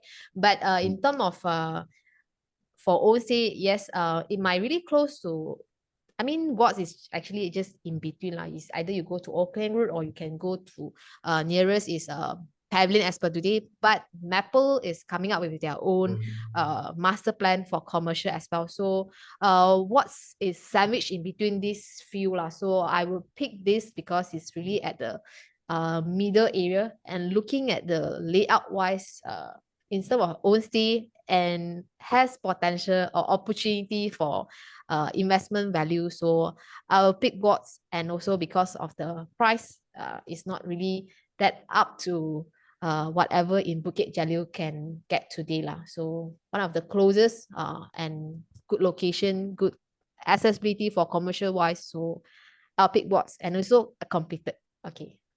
I think I'll be also because we don't just have a Pavilion Bukit Jalil as the only option, right? When we go shopping. Yes. So Mid Valley is also close, you know, because Yeah, in between, like you said, can go Mid And so Valley, the can Pearl, go, yeah. yeah, Actually, Pearl Pavilion can. also very jam lah. Okay, today lah. Yeah. So other options can go everywhere. Okay, that's my pick. So I pass the baton to Zairi. Okay, so for both of you, choose just Watts. For me, I Was 650 per square foot. Maple is 660 per square foot. Maple is newer, completing next year. I choose Maple. Because I believe the spec is also as good as Watts, right? But it's newer lah. If Watts is priced cheaper, so I would choose Watts. But since the price is quite similar, why choose something a bit viewer face, right? So I take Maple. Considering it's freehold, there's something going on in the area under the master plan of the city. So I think it's something good for Maple.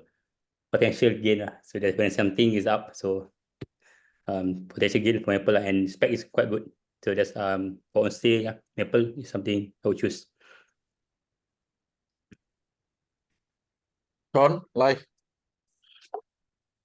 Don't know, because when I picked the unit that I bought, it was compared to Waltz. At that time, Waltz was about to hand over keys, but I didn't choose it because in between Maple and Waltz, there's going to be another 9 towers. Originally, it was supposed to be another mall, another paradigm, but then it jadi, so then you got another 9 towers. So my question is, I don't know what are those 9 towers. That's one. Then whatever that is around city school side, I will not touch because of the crazy density. So no matter how like 550, even 400, I won't even think about it lah. And it's terrible though. Like the road to the school, it's terrible. So no, big no for me. Wellness suites becomes interesting because it's opposite pavilion, then the amount of density, then I just don't know how the audience is. It's not your usual audience. So I think I just need a little bit more homework for this one. I still justify I think my purchase is still the best around here. But it's not here. It was sold out already. But so then pavilion, it's not the real pavilion. This is like the cousin of pavilion. So it's mountain. So it didn't really turn out well also on. I think workmanship wise is pretty much okay one. I visited all of them, so it's pretty much the same. But I can guess what Faizul's choice is lah. Rooftop pool lah, before COVID lah. The price per square feet lah. I know that's gonna be his choice. So but I just want to do a wild card because I know this location, 20 land next to Waltz. I don't know what it is. Then for the opposite commercial area, like my wife is a diamond privilege member. It's whack my card, don't know so long already. Yeah, so we basically know everything inside out there. And so the only thing I would pick is either the pavilion and Wellness City. A very, very wow one. Because what now at this price I won't, maybe if cheaper I will. Yeah. But the KL Wellness City also have a lot of supply, not about this number of unit. They also have the Vivids, Veladas coming in lah. Yeah, but at a very different size. Yeah, different size. Yeah, so like I visited before also. Then if you just think about it like the Airbnb, right? For this will be a very different crowd. For medical tourism kind of crowd. Then a lot of old people there. Yeah, so I think it's an interesting one just because I don't know enough. That's why I'm just picking lah. But the rest I kind of know what everyone's going to pick already lah. But so just that this is a very wild card. But it's so interesting at this price point, like entry price is about 300,000, right? Still got stock. That's what I don't understand. I can buy Maybe 3 of these. Yeah. In the area, the above 1,000 per square foot is not much. I think I highlighted that it's only around 2% for Bukit Jalil, above 1,000 per square foot. So Yeah. How Again, it's just a very, maybe are we looking at a different lens? I just don't know. There's not enough precedent of medical grade kind of things. That's why I don't know enough. But let's say this KL Wellness City lah. I think if my concern about this KL Wellness City, whether it will become a success or good or not, is all depends on the hospital they are going to bring in, right? Is if it is a premium or all the doctors, the specialty of it. If it's really good and then it will actually being good lah. If it's really not, it's like normal, okay, then then people will actually go for like Gleneagles or some other Sunway medical centers or something that's actually really good in the market or already well established lah, comparing to this amazing point, which is also bringing to the next consideration, right? Ultimate price. Yeah. The ultimate price, right? This is like 300 plus, isn't it? Yes. So like if Aurora, I will argue, right, based on Aurora's price, I think this makes more sense though. But this is uncertain and also it's just the uncertainty. So if I were to bet, right, just to make this discussion a little bit more interesting lah. Because like where else do I get this? Like a lot of other developers will not sell their streets. Then the question is, why this developer want to sell their streets? Not enough cash flow, lor. Very easy. Duh. a big questioning, you heard all the way. Yeah. Like, why I scared the developer go and come. About his choice, suka hati dia lah, dia nak beli apa. Why are you cheaper than people car? Yeah, this is cheaper than a new Volvo, eh? Yeah, to be honest, yes it is. Okay. That's my choice. Wellness City. Interestingly, I come to the same conclusion as you actually. Huh? Really? So if someone were to point a gun to my head, I must buy one thing in Bukit Jalil, right? This would be my most logical purchase because like what you said lah, net price is very cheap. There's nothing like the existing supply of even the 6,000 upcoming supply in Bukit Jalil, right? None of it is coming at this size and this price point for now, right? So it kind of makes sense. Also got my rooftop pool, so I'm 30% sold already because of that. But thank goodness no one has to, no one can point a gun to my head, right? So therefore, but like I said, if I were to buy something in Bukit Jalil, this would be probably my top pick, right? Due to the size and the net price, right? I also think this one will be the first property in Bukit Jalil that has got a proper transaction above 1,000 ringgit per square foot. When I say proper, means 10, 20 transactions per year, right? Because the numbers can justify. But I have concerns about the developer. I also have concerns as far as the master plan is concerned, right?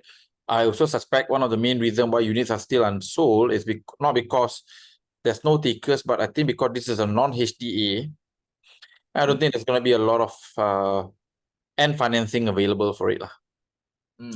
If I'm correct about my deduction, because I have not checked this project in any way. So I know nothing about this project, right? So yeah, in general, I will put my train of thought first. I will skip Bukit Jalil largely because of the supply. It doesn't make sense to me, right? Look at the transaction in the last 2 years. It's only 500 transactions, guys, right? Versus an incoming supply of 6,000, which means you are looking at about 11 times, a minimum 10 to 11 times, right? So I'm not even talking about transaction over a year, no. So that 500 transactions are actually coming from a 2.5 year level of transaction, right? So that shows to me that while Bukit Jalil is extremely popular for first-time home buyer or upgrader, right, for property developer, but from a sub-sale point of view, in many ways, it's actually quite illiquid for a tier 2 area, right? Which to me is the biggest shocking finding for me, because I would have thought Bukit Jalil has got higher velocity of transaction, right? So when you compare, for example, OUG supply at 940 versus close to 400 transactions versus Bukit Jalil, I'm not left with any choice because my job as an investor at the end of the day is to make money, right? So if I'm a betting man and I have to make money, Bukit Jalil is out for me, right? Too many competition of similar sizes pula tu. The only thing interesting will be KL Wellness, but again, right? There's question mark on the developer, there's question mark on the full master plan, whether can it be executed, right? And if it doesn't get executed, right, 1,001 per square foot, you you look but not only that though, the surrounding apartments that they sold the land to all. Yeah. All.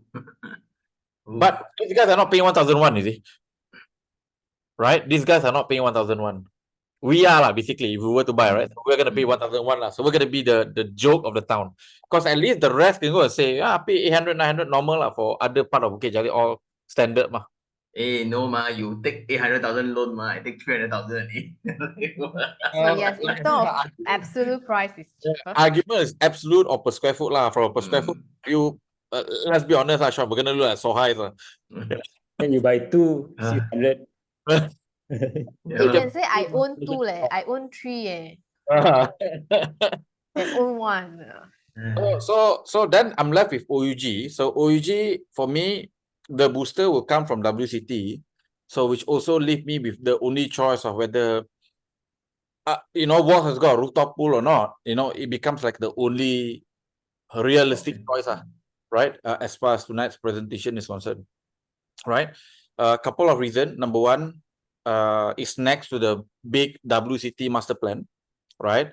So I believe that the next property bull run, we already know that we have a property bull run incoming. Transaction-wise, is very healthy, right, for the country. And the moment property bull run happen, developer will get extremely greedy again, right? So they build, a paradigm OUG, right? So rather than pavilion, got Bukit Jalil already, so they can build paradigm, right? So you will see 1,000 ringgit kind of like transaction being launched lah. That's what I foresee in the next 5 years. So if you can buy at below 600 ringgit per square foot for walks, I think it becomes a no-brainer proposition. Extremely low density at below 500 units, freehold, in an area where there's not many supply yet, right? And I also don't know whether with the 9 towers, will it exceed 6,000 units in Bukit Jalil? That also I don't know. I would also argue from a connectivity point of view, that place is pretty good because it's just next to the highway and you got multiple accessibility, right? So walks, realistically, for me, is the only thing that I'm comfortable buying today, right? Between these two areas. Largely because if you compare existing supply versus incoming supply versus number of transactions, the OUG one makes a lot more sense compared to Bukit Jalil. I don't know what's going on in Bukit Jalil. I cannot understand. But every developer that has run Bukit Jalil seems to be doing very well, right? So developer is clearly the biggest winner. But from a numbers point of view, I think if you look at the past transaction, the last 10 years too, even at 550 ringgit per square foot mass market, people are hardly making a lot of money in Bukit Jalil. All right. So let alone the so-called luxury ones. All right. So yeah, my pick would be walks, largely because of the low density. It's in OUG, which I think has got a lot less supply compared to Bukit Jalil, at least for now, right? And obviously during property buran, Bukit Jalil also will not just stick to whatever they're launching today, More to actually got new one already. It's called what? Orca. which is right next this to is the by Berjaya. yeah. But I don't really get much information about this Yeah. Oka, so I did not put in. So this is by Berjaya lah. Yeah. So yeah, at the per square foot, which is the lowest of all the new launch, is also the lowest density of all the one that we see today. And many of the Bukit Jalil ones surprisingly are leasehold, which again makes me very uncomfortable, because if you look at a lot of the older property Bukit Jalil, most of it is freehold. Yep. Right? So the newer ones are leasehold and more expensive than the freehold. So if I want to buy Bukit Jalil, I'd probably look at subsale and freehold. Yes. Right? So I think it makes more sense, right? On that front. I also don't think that the spec of the newer property that is currently being launched, either both OUG or Bukit Jalil, is actually higher compared to the spec of the previously VP property in the last 5 years. And I would also argue that the newer guys at the 700, 800, 900 ringgit per square foot potentially is lower than what Sean bought in Tropica. It's true. I verified already. So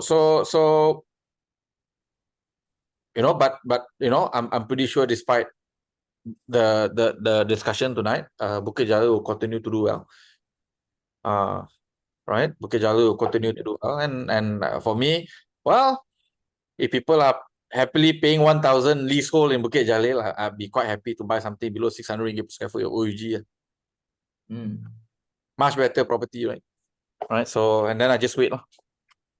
Because during run, guys, during bull run, booster and speculation is your friend. You need to have. So which is why for me, okay lah.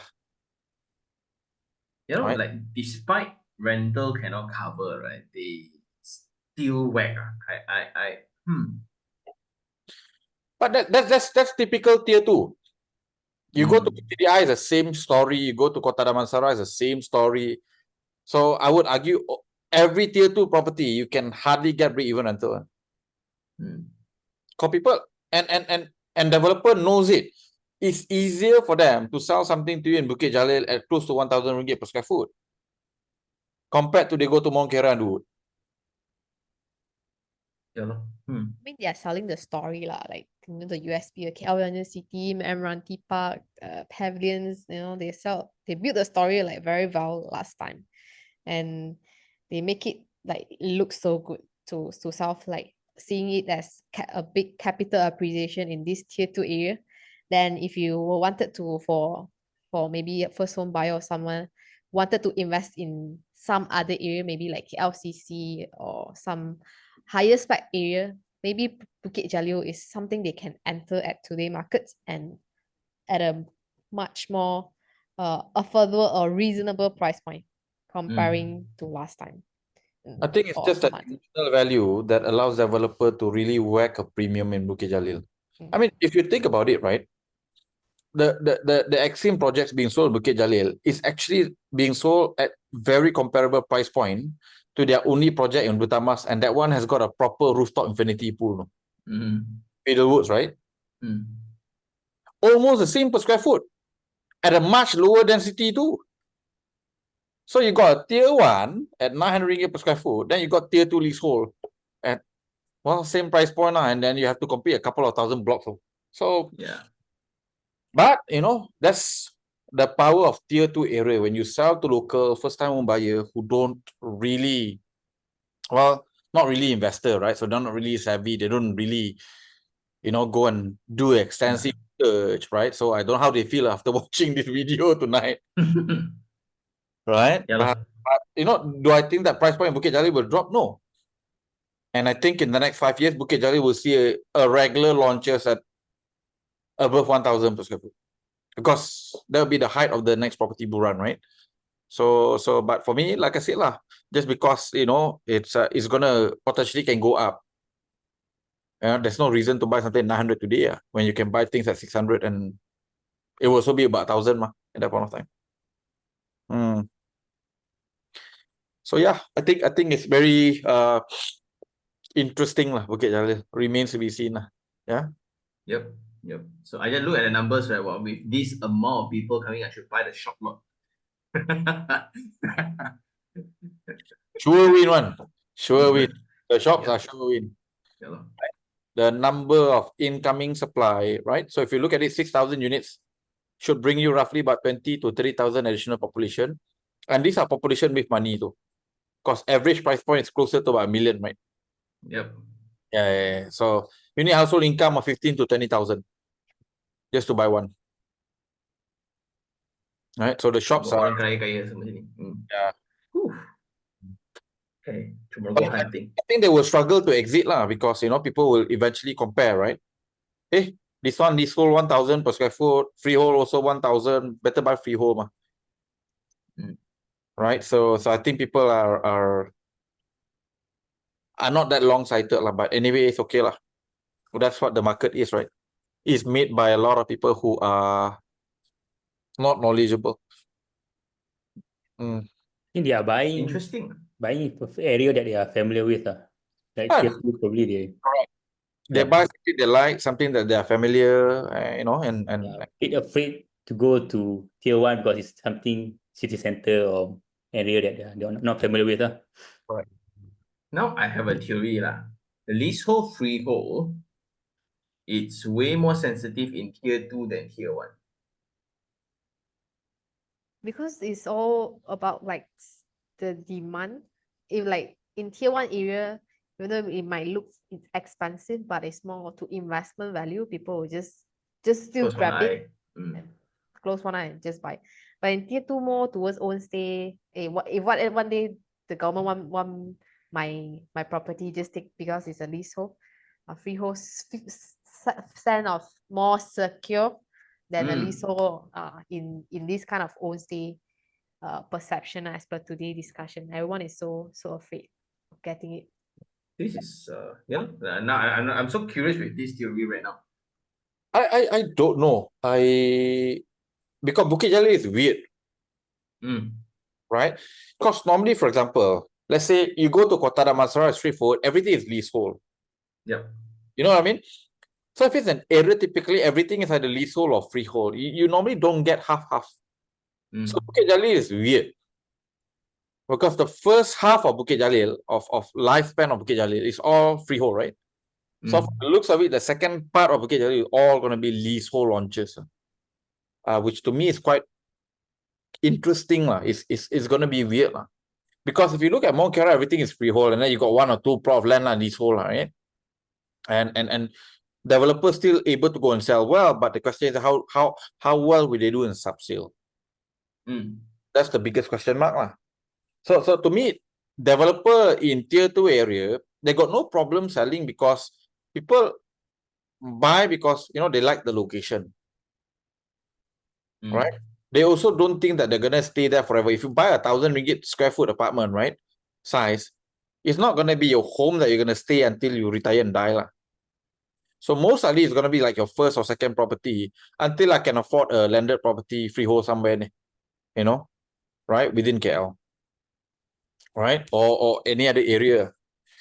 So yeah, I think a lot of people don't realize that when they want to exit, it's a bit, it's going to be a lot of question mark. Yep. Buy at almost 1,000 per square foot, trying to exit a leasehold property at 1,000 per square foot. Very significant question mark. Because even places like Bangsa is struggling. Bangsa, right? It's like the OUG, right? So Bangsa is struggling. Right? So yeah, I think like I said, I think a lot of people don't take that into consideration, and well, I hope we are wrong. I hope the ending will be a happy ending. I generally think that it's going to be a happy ending because they got lucky. Because they're just fortunate to buy property, during the next property bull run. So yeah. But probably also people buy Bukit Jalil because they can go to the stadium to watch what they call it, concert. and then people rush in for that premium . Go back home after concert, it's closer . Gen Z. Yeah. Really, man? I don't I know don't lah. I think mean, I've so. never been to concert before. LB. But I did heard this of people like selling off their home with the balcony seats to hear concert from Stadium Bukit Jalil because they can't afford the tickets. But Yeah. Without going to the But concert not itself. really the main At the attraction. balcony of their condo. Yeah. They sell off Huh? their balcony Really, seats. So that you hear can properly. cannot see, of course, you cannot see the stage, but you can hear maybe Hey Jay Chow singing there. This one is coming this Saturday. Actually, there's one condo I visited, but in Kelana Jaya lah, that actually have a football stadium view. So actually, that balcony itself, right, you can actually watch football from the balcony. So you can save the ticket to go to the stadium. I mean, I think it's similar to that what we mentioned good, but it's for concert. So you save the queue, the jam to go to concert. You just watch it from the balcony. Wah. But my friends who bought in Bukit Jalil complains because of the concert of the stadium, right? Wow, Mm. so jam cannot go home one. Yeah, Yeah. that happened to me, like Coldplay, right? Coldplay came, I cannot go back home. So, Hmm. Mm. Okay Yeah, lah. so, That's yeah, my house interesting. no balcony on shit. Oh, I thought I want to say, hey, do you want to borrow me your balcony this Saturday? Extend. Sean's balcony will be very expensive lah. The most premium lah. Sean will make you coffee. Wow, okay. 1,000 only per seat. 1,000 per seat. Yeah, but I think the thing back, right, looking at all this discussion, like mine is Rupika is a freehold, then it's a mixed development. So there's retail downstairs. Then like the facilities is wider than like the walls and things like that. Then also like it's I thought I paid a premium already because back then when I buy, this product was too expensive for local. It was marketed in Hong Kong. Oh. So a Hong Kong audience wrote to me, say, can you check this property? Only I go and see unit. Not bad, ma. 700. Puchong that time only 500 plus. Yeah, okay lah. Close to, I don't want to say so close to my in-law, but close enough lah. Okay, then we get it lah. Wow, now it become 1,000. Wow. Well, maybe I should let go in the next 3-5 years.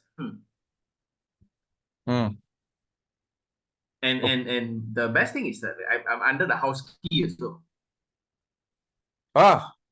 Even better. So now my rental is dirt cheap, dirt. Then Right. yeah, also I'm making, if I were to rent out lah, I can make 1,008 profit if I were to rent out lah, but my wife will kill me lah. Yeah, so interesting lah. Wow. Oh, Bukit Jalil hot, everybody come. So you got Bukit Jalil, 700 ringgit per square foot under house key some more. Mother trucker. And my one is the one of the only high rise directly next to the golf course. Yes. Very nice. Yeah, very. We have to say hot so that we can get more people come and buy in, and Sean can let go at higher prices. But I let go. So now, now the whole YouTube, because I didn't do my own review for my own apartment, then everybody do the review of the apartment or say that I stay there. So that's the problem. So that's the booster for Tropica lah. You are next to Sean. Iheng there. Aiyo. Yeah, lah. Cool. Cool. Wow. We can help you if you want. We can pay co-living, put 20 Bangladeshis in a couple of units Tropica. No, don't need. But they all stay next to Z residents. No. They all stay. Okay, let's go. We've got our picks. You guys understand already why we pick what we pick, right? So what else is that, LB? Okay, that's about from our Battle Royale. So we are coming up to our conclusion at 12:30. Okay, we still are not going to end it early. Just now I wrote, I'm going to end this 12 to 9. Okay, to make it. So we go to summary part. I'll part this four back to Faizul for the presentation. Okay, guys. So the center of gravity for Bukit Jalil 20 years ago was actually nearby Putra LRT station, nearby stadium. So today that COG has shifted to Pavilion Bukit Jalil. Right? So that's part one. Right? I think as of today, we can all come to the conclusion Bukit Jalil today is an upper tier 2, right? Expensive tier 2. While OUG, I would say, still remains as a proper tier 2 area lah. So it's lower grade compared to Bukit Jalil, right? If you look at the rental data, it becomes very clear. Mall and commercial plays a very significant role, giving you additional rental option like short-term stay. It would also give you incremental rental value. All right, so you can see today, the most premium rental per square foot is the one walkable to Pavilion Bukit Jalil, right? The Airbnb hotspot is also nearer to Pavilion Bukit Jalil, right? While property nearby LRT will probably give you better options when it comes to if you do co-living, right? Do room rental, that one probably will give you a slightly better option. Okay. Then I think data is very clear. Most property launch in Bukit Jalil, OUG, both sides, since 2014 did not make money and barely break even lah, right? So unless it become like Sean did under house key, and Sean did a old house key system lah, not the new house key system. So before you guys flock into house key, you have to understand that house key now got version 10, right? I think Sean 10. yeah, like I lost track, right? So we used to like house key, we no longer like it, right? So because it's no longer friendly lah, basically. It has gone rogue versus the original intention of why house key was built. So, and the reason why people don't make money buying Bukit Jalil or OUG, because if you realize that most of these launches are above 600 ringgit per square foot, and if you understand in tier 2, the moment that you pay above 600 ringgit per square foot, okay, the probability of you making money will reduce significantly. Again, unless you can properly walk to LRT or mall, right? So yeah. Then most of the new launches in Bukit Jalil are actually quite high density, 1,000 units or above, and leasehold, which is to me very unique because like what we have discussed, okay, for Bukit Jalil, the first half of the launch in the last 20 years are largely freehold, but the most recent launches are largely leasehold, right? Which to me is quite peculiar that you got leasehold high density versus oversupply of freehold lower density, right? And the most worrying thing for me, right, is the fact that the new incoming supply in Bukit Jalil is 10 times higher than the transactions of 2.5 years, while for OUG is only 3 times, which is why you see most of the panel tonight actually pick OUG, right, as our pick if you are looking to buy for investment or even own stay. Okay, so that's a summary lah, yeah, of the presentation tonight. Right, so I think there are people asking about questions not being answered. Guys, we haven't even gone through Q&A. How to answer question. So chill, right? Chill, right? Tunggu dulu. Kita belum habis sampai pukul 2 pagi lagi. So don't worry, we're gonna answer all of the questions, okay? So our recommendation, right? Our recommendation for this area here is that, again, if you want to make money lah, right? If you talking about own stay, personal preference, I want this and I want that, you buy whatever you want, you can afford, right? But if I'm talking about making money, right, for freehold property, 700 ringgit per square foot and below should be your target. For leasehold property, it should be 600 ringgit per square foot and below. Because if you look at the transaction today in sub-sale, right, either freehold, either Bukit Jalil or OUG, this number stands correct, right? Look at Sean, he's making money because he entered about 700 ringgit per square foot and he buy freehold. And today, most new launches, why wouldn't anyone asking 1,000 per square foot given that new launches are leasehold higher density asking closer to 1,000 per square foot. Freehold should be worth more than leasehold. Okay. So for leasehold, like I said, the guide for us, if you are looking to buy something and you are hoping to make money, 600 per square foot and below, right? Which means I think no development will qualify for this, except for I think one or two lah, right? Which is Maple, Walks, and I think the other one in Bukit Jalil. The one which is leasehold about 530 ringgit per square foot. I forgot the name, right? Rent. Rent residence. So I'm wondering that will the rent residence will be full of only rents, right? Real estate negotiators saja. So pardon the dead joke lah, basically, right? Ironically, despite the many high rises, more than 10,000 supply, a rooftop pool residence seems to have better rent and still quite rare here lah. Right, so it's quite rare for OUG, it's quite rare for Bukit Jalil. I think Bukit Jalil only got one, right, as of now, and that one has got the highest rental per square foot as of today, right? For comparable product. So this is our recommended guide for OUG and Bukit Jalil. If you want to buy, if you either have to buy into this area, this should be a target price. Which means, from an opportunity point of view, two things is very clear. We think OUG will give you better growth, especially for capital gain versus Bukit Jalil, due to its much lower number of units available, at least for now, right? Freehold status, and it's also available at a much cheaper entry price, right? Number two, ironically, for Bukit Jalil, and this is probably the unique thing, right?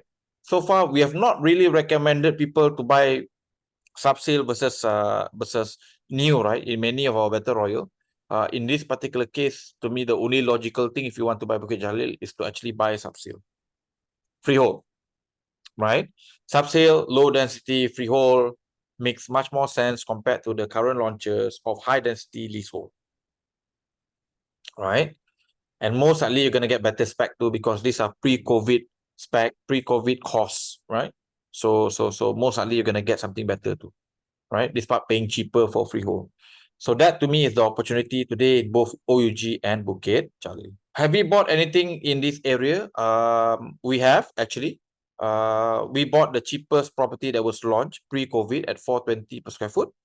Rental today is above 7%, and today so far locking 20% capital gain so far lah, right? So I think this one together with Tropica at the first phase of 700 ringgit per square foot seems to be able to go make money, right? So far lah, right? And our next new launch, right, will actually be a completed property here, quite low density, luxury dual key at below 550 per square foot. Right, below 550 per square foot, right? So when I say below 700, I'm talking about 550 per square foot, freehold, low density, dual key, right? So we are buying this cheap, 40% cheaper compared to launch price, and this will also be LTV 70% friendly. So that's how much discount we are getting. So in case people are wondering, because we had if you look at our past slides, right? Go back to the last slide, which is our recommended guide, right? Because we told people that freehold below 700, leasehold below 600. So when I say this is not just for fun lah, because we're actually doing that, right? So we buy leasehold below 500 ringgit per square foot, and now we are about to buy freehold at 550 per square foot and below. And we buy completed luxury spec some more with very low density freehold, yeah. So again, guys, we don't make this guideline for fun. We are doing it, as a group. So to say it cannot be done, or again, you cannot do it lah. Just because you cannot do it doesn't mean other people cannot buy this at the price point that we recommend. Okay. So, what else do we have sidewise before we go to Q&A? Right. So, for those who do not know, we are the largest bulk purchaser in the country at Far Capital. We tend to buy property which is either pre-launch at really below market, so we get the first bite of the best property, right? So our next pre-launch will actually be nearby TRX, right? And this will be quite interesting because we're gonna buy 500,000 and below property, and this is gonna be dual key, So 2 studio units, less than RM500,000, got rooftop pool. So because I like rooftop pool. So anytime developer want to, ask us to have a look at property, I will first tell them, build me a rooftop pool, right? By the way, Sean, the gym is 1 full floor, right below rooftop. So there's a jogging track one. So 1 full floor of just gym, like a proper anytime fitness punya level. Quite sexy, this one, right? So that's gonna be our next pre-launch. The other one will be the one nearby LRT, right? We're gonna buy below 240K, rooftop pool with KLCC view, right? So that's our next pre-launch. While if you're talking about property that has been launched, like I said, I never bought Bukit Jalil because to me, Bukit Jalil has always been sold at similar price point to Mont Kiara. And Bukit Jalil is tier 2, right? I would rather buy Mont Kiara for the same price point, which is a tier 1 property, whereby rental today can get 5,000-6,000, even for 2 bedroom, which Bukit Jalil OUG cannot get, right? So today we are buying the cheapest property available in tier 1, which is below RM600 per square foot and below 600,000 for 3 bedroom freehold, right? So if you are looking to participate in this, and like I said, our next purchase is going to be nearby this Bukit Jalil OUG. We're buying a 40% below market from RM1,000 per square foot to now below 550 per square foot, right? This is even 70% LTV friendly and it's dual key unit below 900,000. So it's puzzling that we get to see people pay 900,000 to buy 1,000 square foot unit, and here we get 2 units, freehold some more, right? So yeah, if you guys are keen to participate in this like this, please click on the link that is provided in Zoom, and join our next purchase, punya purchase, right?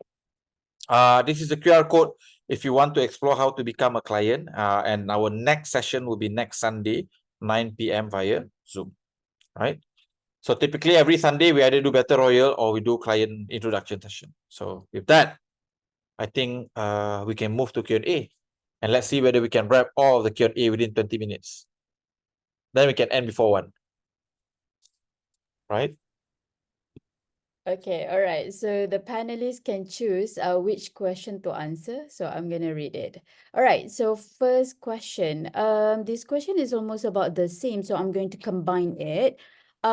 This one is from David. Is Bukit Jalil going to be tier 1 in the next 5 years? And from Parwin, is there possibility for Bukit Jalil to become tier 1? I'm under the view that as of today, for it to become tier 1, the regular rental has to be above 5,000. And I think Bukit Jalil is nowhere near to that yet. I don't think it's going to happen in the next 5 years. We'll see after 10. Within the next 6 to 10, maybe there's that possibility, right? So having said that, Bukit Jalil today is really more expensive or comparable price per square foot compared to, let's say, your Jalan Ampang, right? Or even Mont Kiara, Duta Mas side. So in order for you to make money from capital gain, it doesn't have to be tier 1. Right? So that's the beauty about buying tier 2 location, right? Because everything is emotional. When people are emotional, you make, decent capital gains. So summary, like I said, I don't think it's going to happen in the next 5 years. I don't know whether you agree to this or not, Sean. But for me, doesn't look like it because the average rental today is still hovering about 3,000. Yep. If a normal person were to pay 5,000 here, they will buy the unit. They will not pay a rental of that price. Makes sense. Because it's still a very own stay driven. It's not a temporary demand of space kind of thing. Right. So it's like if you go to TTDI, majority of they don't have much new launches, right? But the last 10-year completion property are all hovering about 900 to about RM1,000 per square foot. Right? Rental is still pretty shit. Right? Rental is still pretty crap. It's still part of tier 2, and people who bought at RM500 per square foot of Sinaran, right? TTDI, are making a killing. They've doubled their money. But rental is still just, so break even at old price. Yep.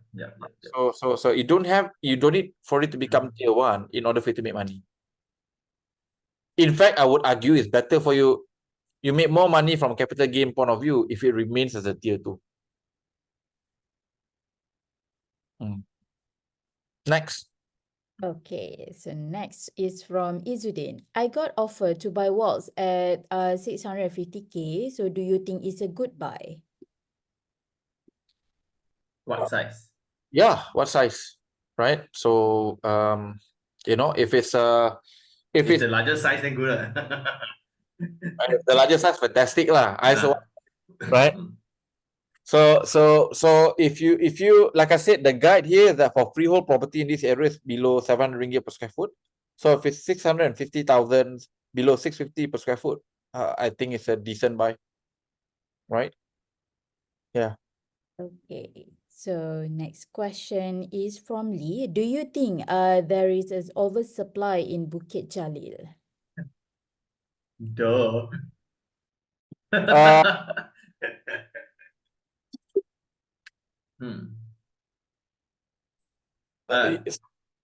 don't know how to answer. I mean, people looking for a number of unit point of view is a lot of units. But if 90%, 95% of the buyer are buying for own stay, right? So you got no supply. So you got 6,000 units, but if 90% of them all buy for own stay, you only have 600 supply of subsale and for rental, right? But if you look at the velocity of how fast things are being sold, I would argue that majority of the people who buy are investors. So long story short, guys, if the property is launched within a year, 90% sold. So typically the people who buy are investors. All right, own stay typically take 2 or 3 years to sell on. Tropica took 4 years to finish. So I think as of today, I think the conclusion would be there's a higher probability that Bukit Jalil will have an oversupply situation.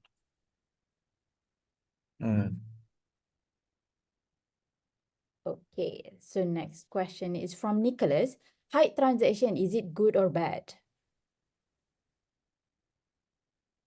Good no transaction is bad. Like just justify the demand. So you got price and then no one wants to buy, so that means no transaction. All right. So if you have volume, you have transaction, mean there's a lot of genuine interest towards the property. Because anyone can ask any price point, right? Of any property, but if there's no one willing to buy that price point, then means it's no shit lah, basically, right? There's nothing there lah, right? So high volume of transaction is good. Yeah. Okay, so next question is from Sarah. What is the potential of walls for investment and capital appreciation? Depends on your entry price, right? If you enter at 700, 800 ringgit per square foot, like many people who have bought in the past, you enter at 550, pretty good lah. I mean, you just look at tonight's presentation lah. There is nothing in this area that is going below 650 per square foot, right? 650 is the lowest. Got one lah, 550 is it per square foot, but those are not comparable spec lah. Right? Yep. So yeah. And I think in other words it depends on the entry price. Although we talk about project, you can get the best project, but at the worst price, you still lose money. Yeah, so I think if you get the not so good project, but excellent entry price, you still make a lot of money. Right. So hypothetically speaking, you enter walls at 800 ringgit per square foot, you cry. Hypothetically speaking, if you can buy walls at 550 per square foot, if you enter at hypothetically 550 per square foot, when no one can buy in this area at below 650 per square foot, then you already made money from day one. Okay. All right, so moving to the next question. This one is from Ren Yi Fong. Any idea why older units from Green Avenue and Jalil Damai are not fetching good rental despite their proximity to Pavilion BJ, close to retail LRT station? literally the same selling points as many new launches around the area with very high selling price. Which is why we talk about 7 criteria, right? New versus old. That's how we compare new property versus new property, old property versus old property. Right? Because people don't want to pay 4 ringgit per square foot to rent something 20 years old. That looks like it's 40-year-old building. Right? So you buy new car, you buy old car. It's pretty stupid, right? To buy a 10-year-old BMW for 300,000 3 Series, right? When you can buy a new one. So at the end of the day, the preference of the tenant is going to be new. The preference of the even future buyers, they will prefer new property for the same price point. Yeah, I Right. think also to add, like if you are buying the old developments in the area, you just follow the rental yield of the area lah. So here you can see Bukit Jalil is about 4 plus only %. So it's quite low for an area, right? So buying old developments, usually you get quite low rental yield lah. Yeah. Which is why we always say, right? If your premium, the general guideline in most area here is, if let's say you buy old property, let's say 500 ringgit per square foot, and you got opportunity to buy new at 600, the most logical thing is to pay a 20% premium to buy new. Because rental normally is 30 to 50% higher. Right? Because that's the number for most areas. You go to Monkera, it's the same. You go Bukit Jalil, it's the same. Right? Because people always prefer something new. Right? So for example, I recall, right?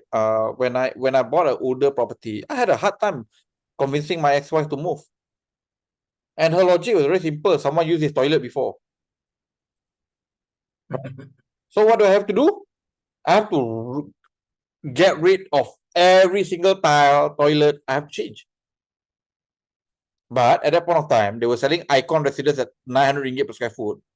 And I bought my place in the Dutama side, freehold, for just 300 per square foot. Right? So it was worth the, the differential was too high. Right? But obviously, if Icon at that point of time was selling for 400 ringgit per square foot, and I have to buy this old junk at 300, I'll buy new. Pay a 30% premium to buy new. Right? I'm sure you saw this one, which is why you went and buy Tropica, because you see already, even older properties is going for about 550, 600 at that point of time. Yep. So it's a no-brainer decision.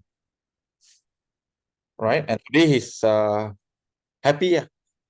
Right? So once you understand new versus old, it becomes very clear. Unless now my unit now becomes 1.3 million, then maybe this will be revived. Yeah.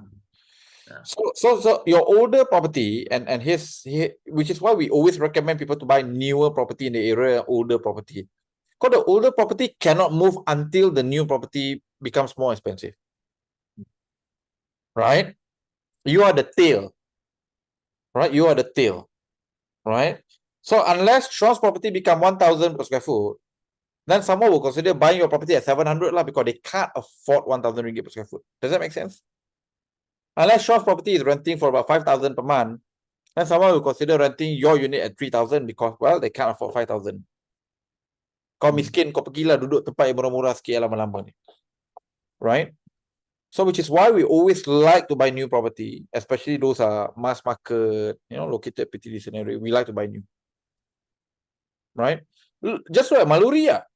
Maluri is the best one. You go Vertica, 3,000 over units. You got Amaya Maluri nearby. Right? Low density, but 10 years old. The rental per square foot for Vertica, despite at the same price point as Amaya Maluri, right, at 550 per square foot, is 50% higher. Because tenant don't give a shit whether you are freehold or leasehold, right? They give a shit about, hey, if this is an old property, I'm going to pay this price. If it's new property, I will pay a premium. Right? Which is part of 7 criteria, is new versus old. Right? So a lot of people go and buy subsale, especially at the beginning of the investment age. They buy subsale simply because it's the one that they can comprehend. I see the net price, I see rental, I can calculate, okay, 4.5% rental yield. And then they justify it. Sean buy at 800 ringgit per square foot. I buy at 450 per square foot. I sure make money. Wrong.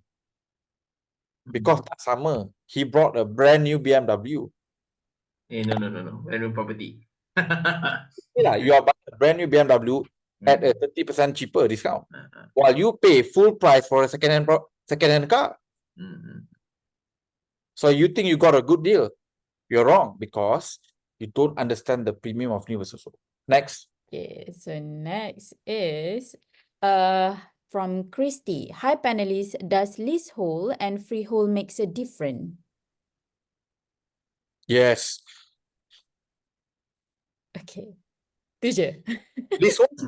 Leasehold should be cheaper lah. Itu je. There's no sense to buy new freehold versus new leasehold and pay higher for leasehold. Right? You're like the biggest water fish ever lah, basically. Sorry, yeah.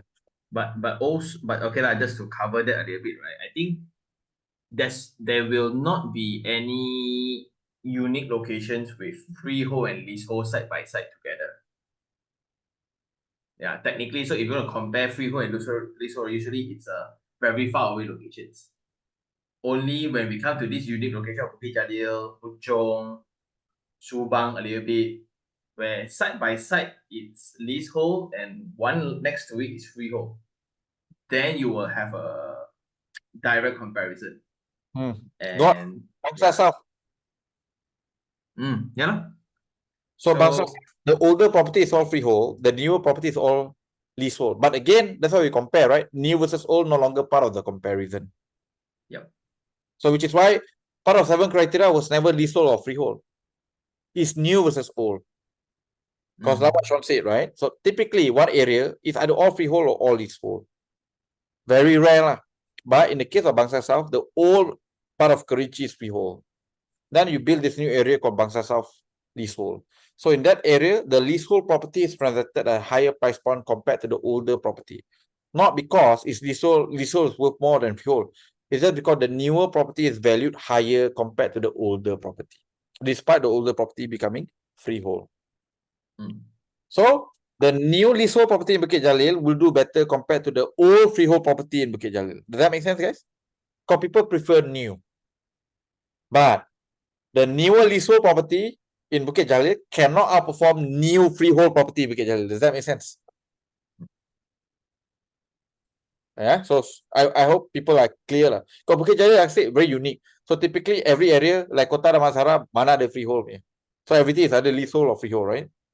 So that one very easy. Bukit Jalil has become a lot more interesting because the whole side of Wellness City is leasehold. Or majority part of the freehold land in Bukit Jalil has already been developed. Okay. All right, moving to the next question. From Sarah, what will be built directly next to walls? There are tractors and land clearing next to it. I pass by it every day, I don't know. I will go find out. I'll go and find out. But for now, I don't know the answer. Tonight, I don't know the answer. Okay. Right. But the original master plan was supposed to be... I heard they say they're going to build a tunnel to go to the Maple residence. What? Yeah. So I'm not sure this is true or not, but I don't think it's true. Cannot. Bro, I okay, I seen the heard they whole say. I seen the whole substructure lah. They lay pipings all in. It's not a tunnel structure. I heard they say they're gonna build that for that connectivity to the, because they are from the same developer, right? So they say they want to build to be a link But why? the ground. It doesn't make sense. Why would a tunnel to go to Maple? Maple for what? Yeah, your apartment to my apartment. Hi. It costs higher to go with tunnel compared Actually, it to the costs link bridge. higher. It doesn't make sense, like economically speaking, lah. So it should be. I suspect very likely. I think it's either gonna be I think it's gonna be a condo, or at least a new residential block. It should lah. Or shops. commercial areas, like the opposite, the food merchant area. Yeah. The food merchant one is a temporary structure, Yeah, It it's a temporary structure lah. Yes, it is temporary one. but the success is crazy lah. It's true. The success is crazy. Mm. It's really very happily. Okay. So Okay. next question is from TOD. Does it make Dutamas or Monkera safer compared to this zone? I think from rental yield is very clear lah. You buy similar price point. No, you buy cheaper price point, and rental is per square foot is confirmed higher, right? Because the international zone, you got expat, you know. But from a capital gain point of view, it's largely sentiment driven. Bukit Jalil is deemed as the you know, because all of the YouTuber congregate in Bukit Jalil, right? So it becomes like the YouTubers row, right? They have billionaire rows and billionaire islands. So they become YouTubers blog, right? So YouTubers semua miskin punya lah. so if every young guy aspires to stay in Bukit Jalil, so it becomes a completely different story. So capital gain is I would say it's comparable, but rental yield confirm Dutamas will win. Right, cheaper per square foot, higher rental. Agreed. Okay. Next question is Today, for example, if you look at, let's say, Solaris Park, Aja, so I forgot, right? Solaris Park today, your rental of one bedroom is 3,700. Okay, Jalil is half, right? If you look at 3 bedroom, rental can fetch all the way to 6,000 plus today in Dutamas for 3 bedroom proper. All right, there's nothing in Bukit Jalil today that can fetch 6,500 unless it's some huge Penthouse. yeah, right. But from a square foot point of view, nothing compares. Next. right. Next is from Dylan. Just curious to the panelists, does Feng Shui plays a different with your investment decision? Like what FR brought up earlier, near hospital, not really a pantang. It can be bad Feng Shui. The viewpoint, I think, if you're talking about for investment, is that you should always follow the Feng Shui POV of your upcoming purchaser. So let's talk an honest conversation, right? I don't give a shit. But do I need to know? Yes. If I buy an OUG in Bukit Jalil, my next buyer most likely going to be someone who believes in Feng Shui or not. And I have a feeling there's a higher than 50% probability that my next buyer will most likely not going to be Melayu or India, but most likely going to be Chinese. Right? So I don't believe it, but I need to make money. So because I need to make money, I also have to believe in Feng Shui. Does that make sense? Right? So whether you personally believe it or not, different story. But if your goal is to make money, you have to identify who's going to buy from you later. And if the guy going to buy from you later is most likely going to be a believer in Feng Shui, then you better understand and you better take notice and take note. Right? And next to hospital, and actually it's not hospital only lah. Actually it's to public building. Yeah. Like if we I will study Feng Shui one, okay, but haven't graduate lah. So we don't buy buildings facing public buildings like bomba ke, police station ke, school, hospital and things like that. The Chinese literature says that because of a lot of people energy, to me it's just noisy lah.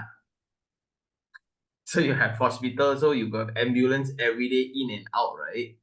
How do you raise a family? How do you work? How do you sleep? That's all. So actually Feng Shui, it's common sense only. Yeah. And if you study a little bit more, it's just algorithm. Why? You're right lah. I mean, like one of the main complaint at the point of Tituan Central was because of the ambulance noise. Okay, when you're sleeping at night, then ambulance noise come and disrupt your sleep, right? Well, Feng Shui is science.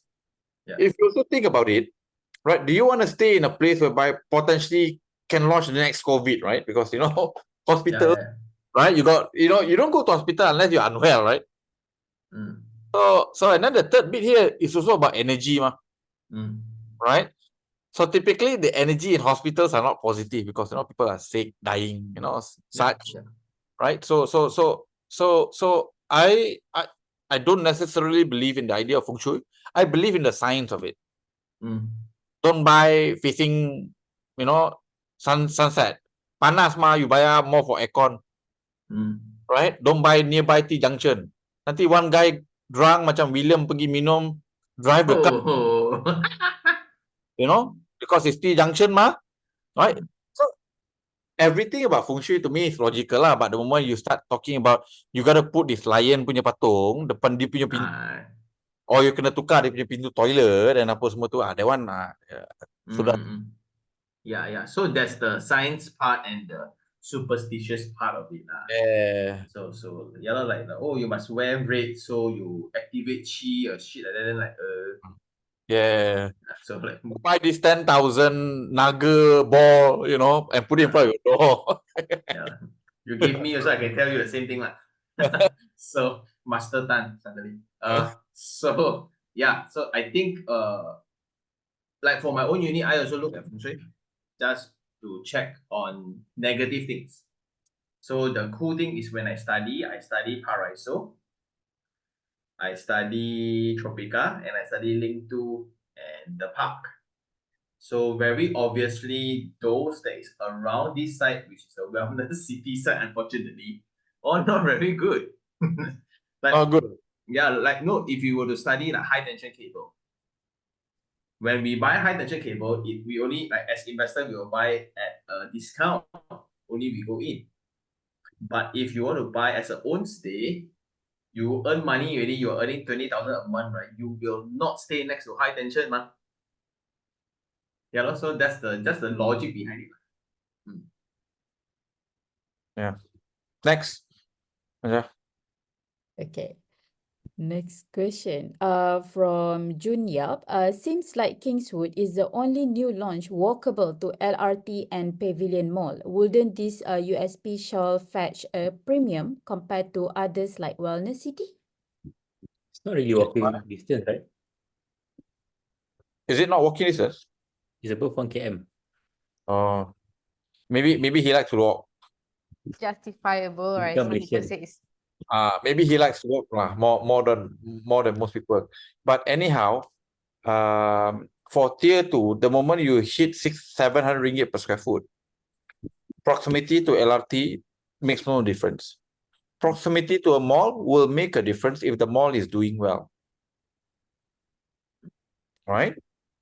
So again, understand tiering, understand what's the cap, and we've already provided with the cap.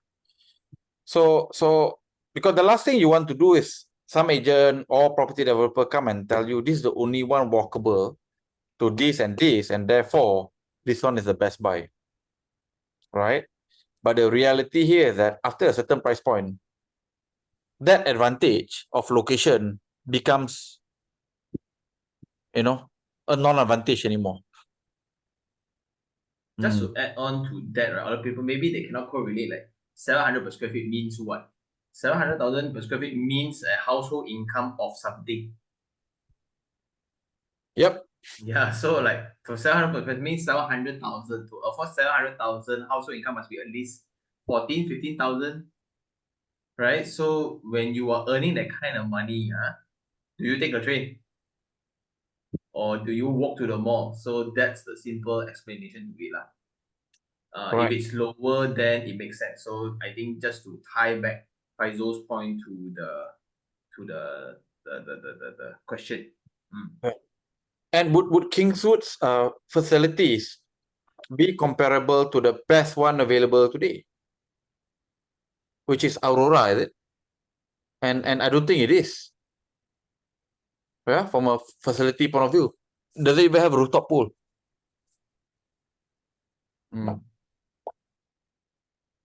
Okay, so moving to the next question. This one is from Kilv. FR and Sean, to pick your brain. Okay, he bought a 3-bedroom at Walls Resident when it was first launched in 2016 at the price of 725 per square foot, around 700K, which I clearly overpaid. With the current monthly whole unit rental received versus monthly loan repayment and maintenance fee, I'm bleeding negative gearing of over 1.3K per month. The ultimate question is, should I hold or should I cut my loss? If I were to hold, when would be right time to dispose it? At how much per square foot? So, I guess this one answers everyone who has bought something and lost money in this area, lah. Right? So you're a negative cash flow, you overpaid, right? Which most likely is the case for majority of people here, right? So number one, if you look at the data, it's very clear we've got a property bull run incoming, right? So the way property bull run typically works is that transaction move up first, then only property values goes up, right? So if you look at the transaction the last 2 years, is the third and fourth highest transaction respectively in the last 23 years of Malaysia. If you look at the first half of transaction of this year, most likely we're going to have one of the best year, if not the best year, in the history of Malaysia for property transaction. So transaction, we are confirmed on the way already. It's a precursor of the bull run. So after transaction goes up, then property values will go up. So long story short, why I have to say this first is because if you sell today, you are locking your losses. When the reality is that there's a very high possibility a property bull run is coming over the next 2 to 3 years. Right? And here's the best part about people who buy something next to a land, whereby the developer has got every intention to go and buy something. The way things work in property bull run is that people always compare new launches. Let's say, for example, WCT decided to launch something at a lower spec at 1,000 per square foot 3 years from now. Would you think selling walls at 750 or 800 ringgit per square foot is unreasonable? Especially if similar spec is going for 1,000, right? You're going to have people looking to buy from you 800 because they look at new launch 1,000. Shit, if I buy 800, I've got a 200 ringgit upside. Now, whether it is true or not, it's a completely different story. But that's how the masses would think at the height of the property bull run. Right? Don't ask me whether math is mathing, because I can tell you it's not. Right? But it's not your job to decide whether their math is mathing or not. Your job is to sell, make money. sell at the highest price possible when the opportunity arrives. And that opportunity arrives, most likely, you're going to get peak value when 2 things happen. Number one, property bull run is officially confirmed, which most likely is going to be the headline 2 years from now, 24 months from now.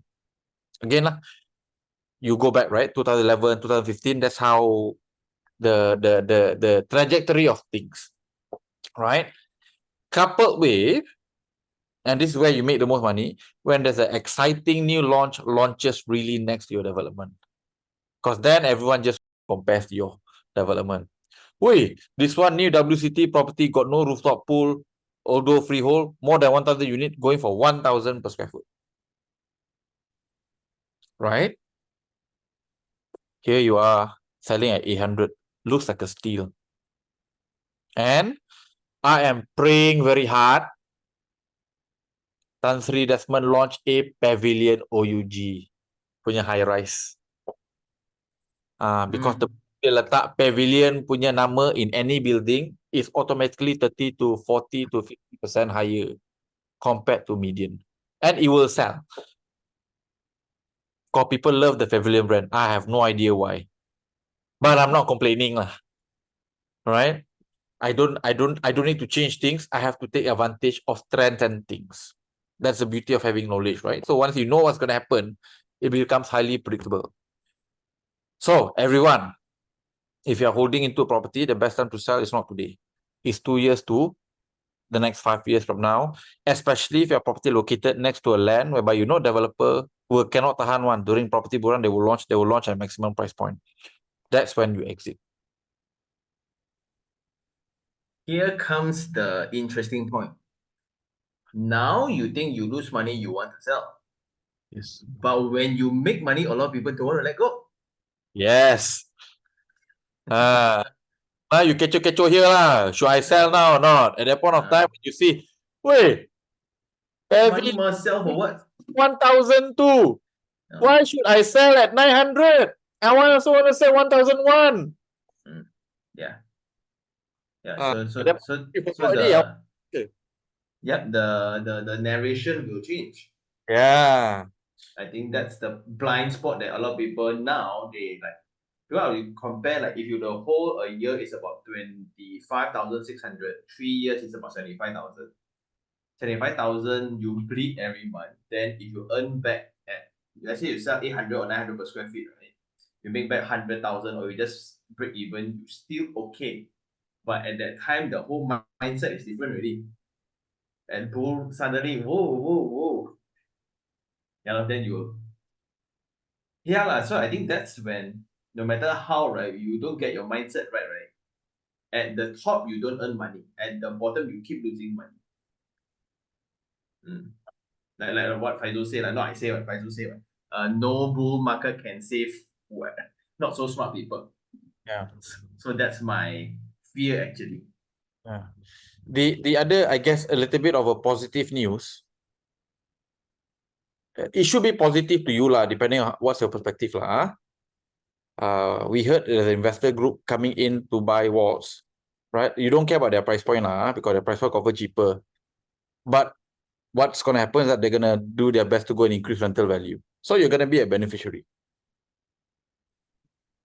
right? So no, let's see if you can, if they can break records in the area, to see whether walls can be rented above 5,000 or not. So from a spec point of view, the spec is high enough. So yeah, let's see. So you wait lah, 12 months at least. Okay, hi FR and Sean. This one is from Happily. What is your view towards Kingswood? Bought a 3-bedroom and net price around 775 per square foot. I'm staying beside it only. And actually the place and walkable to LRT, pavilion, and even the park, but not much people discussing this. So would like to see what is your view, except any bad review. Where got no people talk about it? The whole market is talking about it. No, so I think we talked the whole day about it. I think she gets happy. I assume it's a girl. I don't know. Whoever your gender is, I think it's because I think at this price just now, FR just gives the guideline to what to buy already. So I think you can get better deals around. That's the answer. You can get better deals around. But this is basically a very common thing, right? Everyone who bought something in Bukit Jalil are staying there. All right, so you like the area, therefore, you view 775 as a fair price to pay. When the reality here is that you can buy something cheaper, a lot cheaper in Dutamas. Right? And is on the high side. I think if this one is directly facing the golf course is something else. But this just walking distance to the park. So it's a bit further also. So doesn't really have that premium. So it shouldn't be priced at this 700 plus. Wow, I like you, Sari. You will pay premium for golf course and park. So I'm your team lah, John. Golf course team. Hey, if you are competing with 15,000 units, you better have a fucking USP, right? So that's right. That's just logic, right? So you're competing literally with 15,000 units, right? Bukit Jalil. That's the supply of existing and incoming for the next 4 years. But Kimbos will have future phases also. But I'm not sure. I hope the developer doesn't watch my speech for the like for example, the range, right? They launched about 800 at close to 800 something lah. But transacted wasn't that high as well, even though it's really close to RT station. But so 600, yeah. Yeah. So I'm not sure about like selling this close to RT station as a premium luxury workmanship and things. Is it really working for Bukit Jalil, and with the upcoming phases they are launching up? When I look at this question, I'm not really sure that is it really something that premium, because yeah, they don't really have a really very unique USP other than the LRT stations. Not really like the golf course or something. Those the trial card is, they really have the premium of it and closer towards pavilion side as well, comparing to this King Suit specifically lah. If even like Sean said, yeah, you bought at 700, but the latest launch like phase the block D is about 900. So you make the prices difference in the launches for the futures phases. But looking at King Suit, they are going to launch for futures phases, but with limited USP, or maybe that USP is not really working in this area. When I marked this question to answer, I actually wanted to see whether it's really going to make a difference or not being that premium. I think the difference here will be your timing.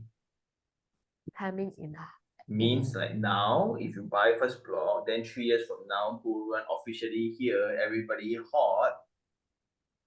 Then you're a genius lah. Yep. Mm. So you better pray hard that our prediction of Buran is happening, so that you can make some money, so that they can sell the latest phase at 1,002. So LB, you compare all other dimensions really. Only time you didn't. Okay. You get what I mean? So Now I the bought. Buran, I think it's the thing is the Buran. If Buran doesn't count, then timing of like it doesn't really. Yeah. So that's why I didn't bet on the bull run. I bet on what happened, which is the COVID.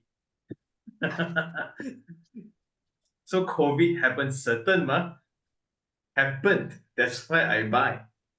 So it's only up from there. That Okay. was my rationale. When I buy. Yep. Next. All right, so this one is from BDB. Understand that the area discussed does not include actual Puncak Jalil area, but wonder Faizul and Sean's opinion on the Jalil and Undercon, not close to LRT, far from Pavilion, but managed to sell out in 13 months. I reviewed that project. I am also very tempted to buy actually. But it's a very own stay driven product. It's a very local driven one. Like you look at the rental cannot cover. You look at investment point of view cannot make it. But again, it's a very location demand driven kind of thing. How much is the Jalil? I think it's like 500 per square feet. Yeah, 5 to 550 about that. It's Puncak Jalil lah. I mean, look, if you are talking about 2 years ago, buy Paraiso lor. Right? Paraiso would have made a much better buy at the same price point, and it's nearer to Pavilion Bukit Jalil. But I also thought so. But then, like for people who stays in Puncak Jalil, they don't go Pavilion one. Puncak Jalil has their own, the commercial area actually is very big. Yeah. Then they have a lot of schools within.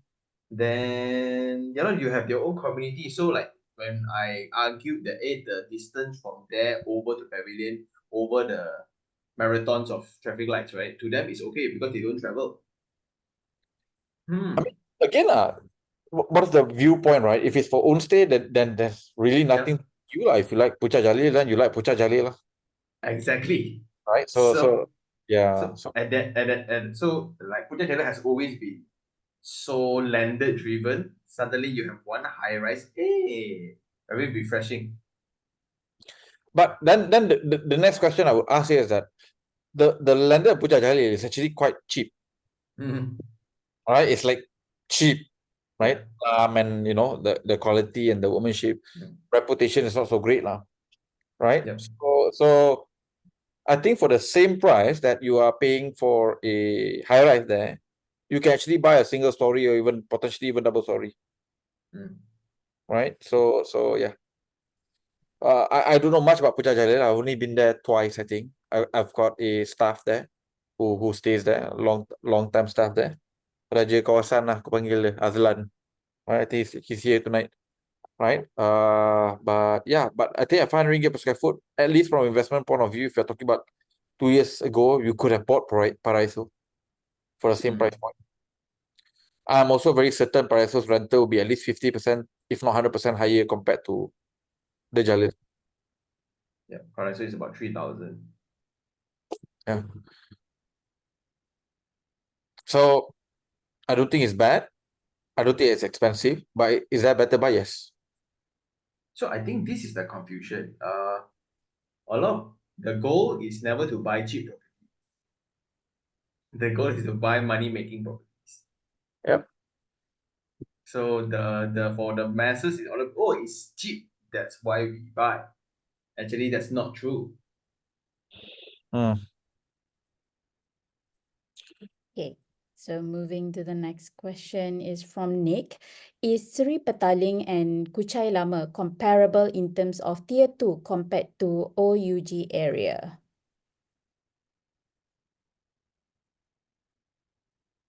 Don't know. We have to do a Battle Royale for that. So something we can earmark one day.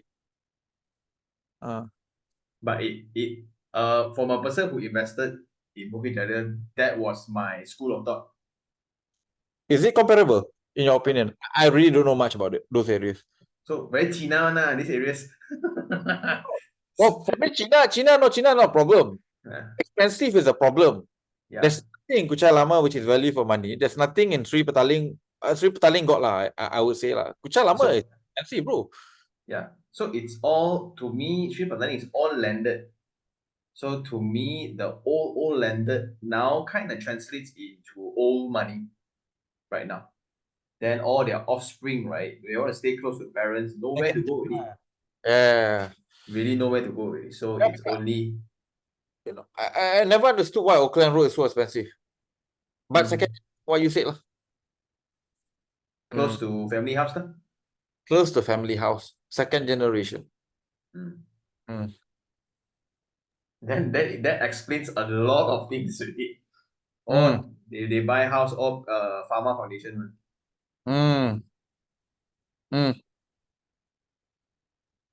That's the only explanation, because if you calculate rental wise, cannot make it, capital cannot make it. Everything else, density wise, why are you still buying Auckland Road? Yeah, it's No crazy. options. Yeah. But when you think about that theory, it's not their money anyway to begin with. Yeah, then don't matter lah. And after property buran, everyone thinks buy whatever so can make money. Yes. All right, so I think that's it. And also, actually, I read this one. There's a request to do Titi Wangsa versus Raja Uda Battle Royale. Titi Wangsa versus Raja Uda. Raja Uda kat mana?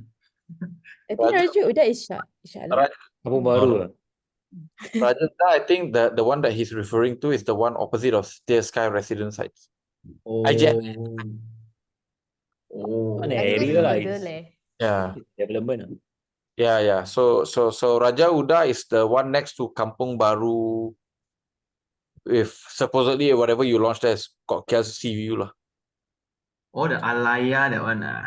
Is it separated by Akleh, is it? Is it Akleh?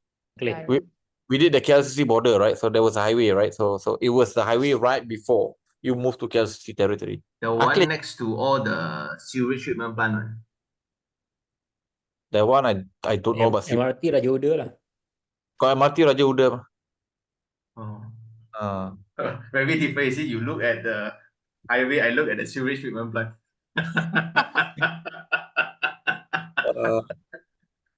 Different profession, different perspective. Okay. So I think that's all for the night. So boss, last word before we finish. I saw a comment from Kelv. Kelv cakap dia dah join Fakab. Dia lagi sakit hati lah dapat tahu price kita versus apa yang dia bayar couple of years ago lah. Sorry bro. it is what it is. All I can say is that make money back lah. Right? You lost one time, you can make money 5 times more. That's all I can say. So yeah, first and foremost, thank you guys for joining our Battle Royale tonight. I hope you've enjoyed, you've benefited the content that we put.